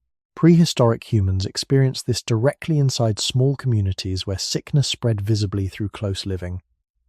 Modern societies remain equally interconnected, only at larger scales. Public health exists because human survival still depends partly on collective action rather than individual strength alone. In many ways, the ancient lessons of sickness remain unfinished. The body still requires care. Communities still matter during illness. Vulnerability still belongs to every stage of human life. Technology changed the conditions surrounding disease enormously, but it did not remove the deeper truth early humans discovered long ago. Beneath modern systems and scientific knowledge, human beings are still fragile creatures trying to protect temporary bodies against an unpredictable world. And perhaps remembering that fragility more honestly is not a sign of weakness, but one of the oldest forms of wisdom our species has ever learned. For early humans, sickness was never only a medical problem. It was one of the experiences that slowly revealed what human life actually was. Illness exposed weakness, dependence, fear, uncertainty, and mortality more clearly than almost anything else. A healthy body can create the illusion of permanence. Movement feels natural. Breathing feels automatic. Tomorrow feels guaranteed. Disease interrupts that illusion quietly. A fever reminds the body that it can lose control. Pain narrows the world into hours and breaths. Exhaustion changes even simple actions into effort. Across tens of thousands of years, humans repeatedly encountered this same truth. Life could never be fully secured, only cared for temporarily. Yet perhaps the most important thing sickness revealed was not the fragility of the body alone. It was the strange way human beings respond to fragility together. Again and again throughout prehistory, people stayed beside the weak even when there was little certainty of success. Parents carried feverish children through cold nights. Companions fed injured hunters who could no longer walk. Communities maintained fires beside the dying. None of these actions guaranteed survival. Many people still died despite every effort. But humans continued caring anyway. This may be one of the oldest emotional patterns our species possesses. Before written language, before cities, before science, humans had already begun answering suffering not only with fear, but with presence. Disease also taught humans humility. Nature could not be controlled completely. Weather shifted, bodies weakened.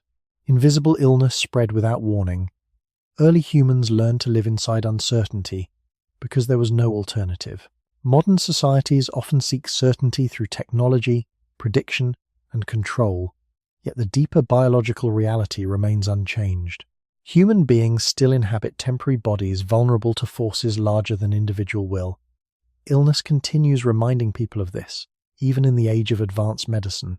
Perhaps this is why sickness feels emotionally different from many other hardships. It forces humans to confront limits directly, limits of strength, knowledge, time, and control. Yet inside those limits, another part of human nature becomes visible too. Illness strips away many illusions about independence. A sick person depends on water brought by someone else, on quiet voices nearby, on the patience of caregivers, on systems built collectively across generations. Disease reveals that human survival has always been deeply shared. Even modern medicine is not an individual achievement. Every hospital, vaccine, surgical tool, and treatment exists because countless people across history observed, experimented, taught, and cared long before the current patient arrived. The prehistoric instinct to protect vulnerable bodies slowly expanded into the global medical systems humans rely on today. Across thousands of years, one fragile act of care kept building upon another. There is also something important in the fact that sickness never disappeared completely. Humans learned to treat many diseases, extend lifespan, reduce suffering, and protect children more effectively than ever before. Yet mortality remained. The body still ages, cells still fail, new diseases still emerge. This does not erase medical progress. It simply means that vulnerability is not a temporary flaw waiting to be solved permanently. It is part of the structure of life itself. Early humans lived close to this reality because they could not avoid seeing it daily. Modern humans often hide it behind institutions and technology until illness suddenly brings it back into focus again. Perhaps this is why moments of sickness sometimes feel strangely clarifying despite their pain. They narrow attention toward what matters most: warmth, rest, comfort, memory, connection, survival through one more night. Somewhere in prehistoric darkness, long before philosophy or formal ethics existed, humans were already discovering that caring for one another during weakness created meaning beyond simple survival. A body eventually fails no matter how advanced a society becomes. But the way humans respond to one another during vulnerability shapes emotional life across generations. Compassion leaves traces long after recovery or death. Maybe this is what sickness ultimately revealed about being human. Not that people are weak, but that weakness itself became one of the reasons humans learned to stay close to one another. The body's fragility forced cooperation. Fear created empathy. Mortality deepened attachment.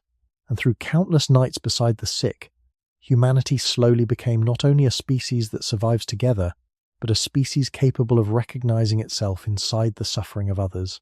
Somewhere far back in prehistory, a person once sat awake beside another human struggling to breathe beside a fading fire, not knowing whether morning would bring life or death. Tens of thousands of years later, people still keep watch beside hospital beds under electric light for the same reason. Perhaps the tools changed less than we imagine. Perhaps the deepest part of being human has always been this quiet decision to remain beside one another, even when no one can promise the ending. And maybe the oldest lesson sickness ever taught our species was not how fragile life is, but how much of that fragility was always meant to be carried together.